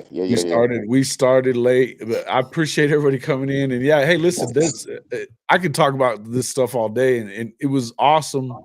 The Tennessee game was one. There's a lot of games that could have been won, and just think about that. You know, damn sure the Missouri game should have been won, and you could have beaten Ole Miss too. Could have beaten them all. So it's not as far away as you might think it is. I think good job by the staff to kind of go in there and do what they got to do. And again, I would say that, look, do I think that Hawkins can still win it? Yeah, I think 9 months is a long time to go get developed. He's still going to be working with Kevin Murray. He's going to be working with these other. But here's the other thing. If it works out to where Mateer, obviously you're going to have to expect that he's probably going to have a leg up on him, at least in some aspect of it.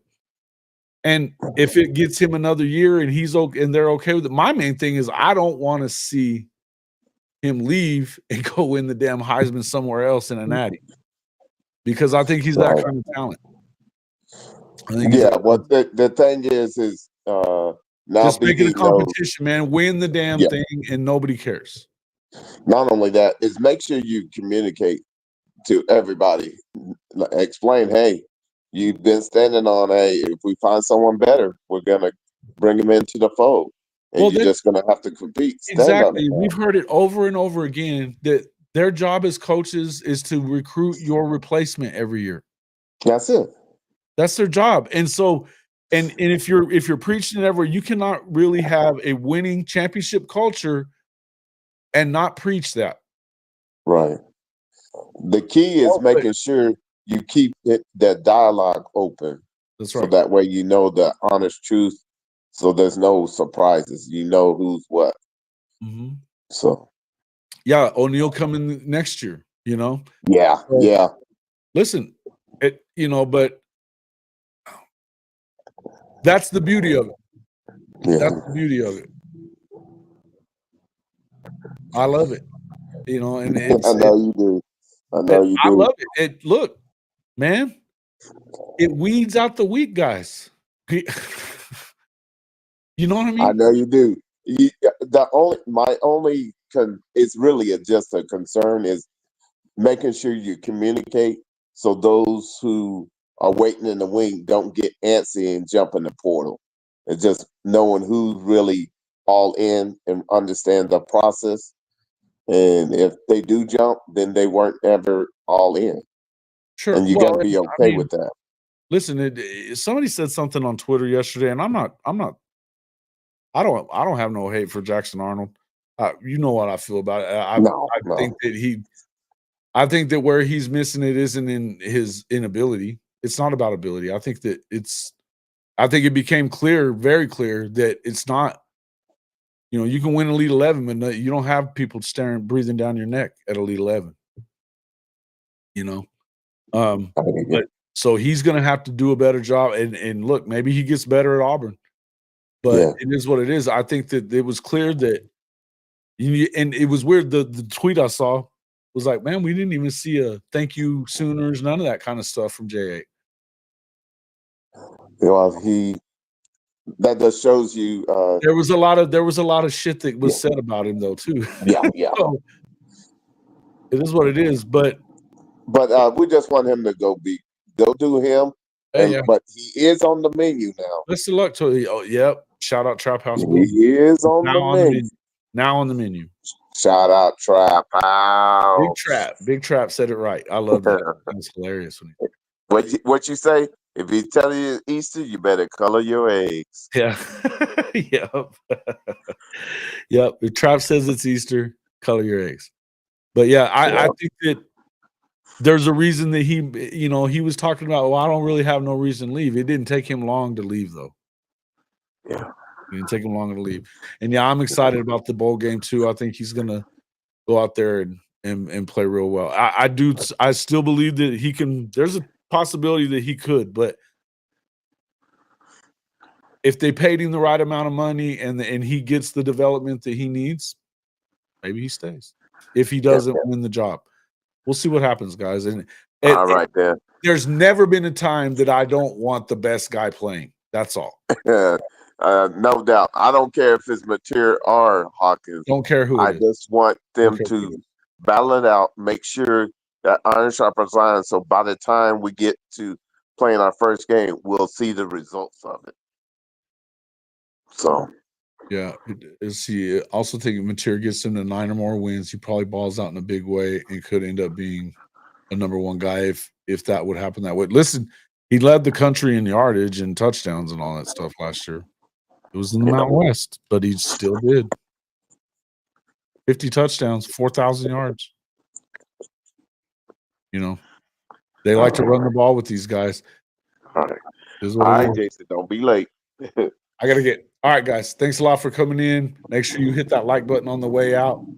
See you all. Run the likes up. Run the likes up.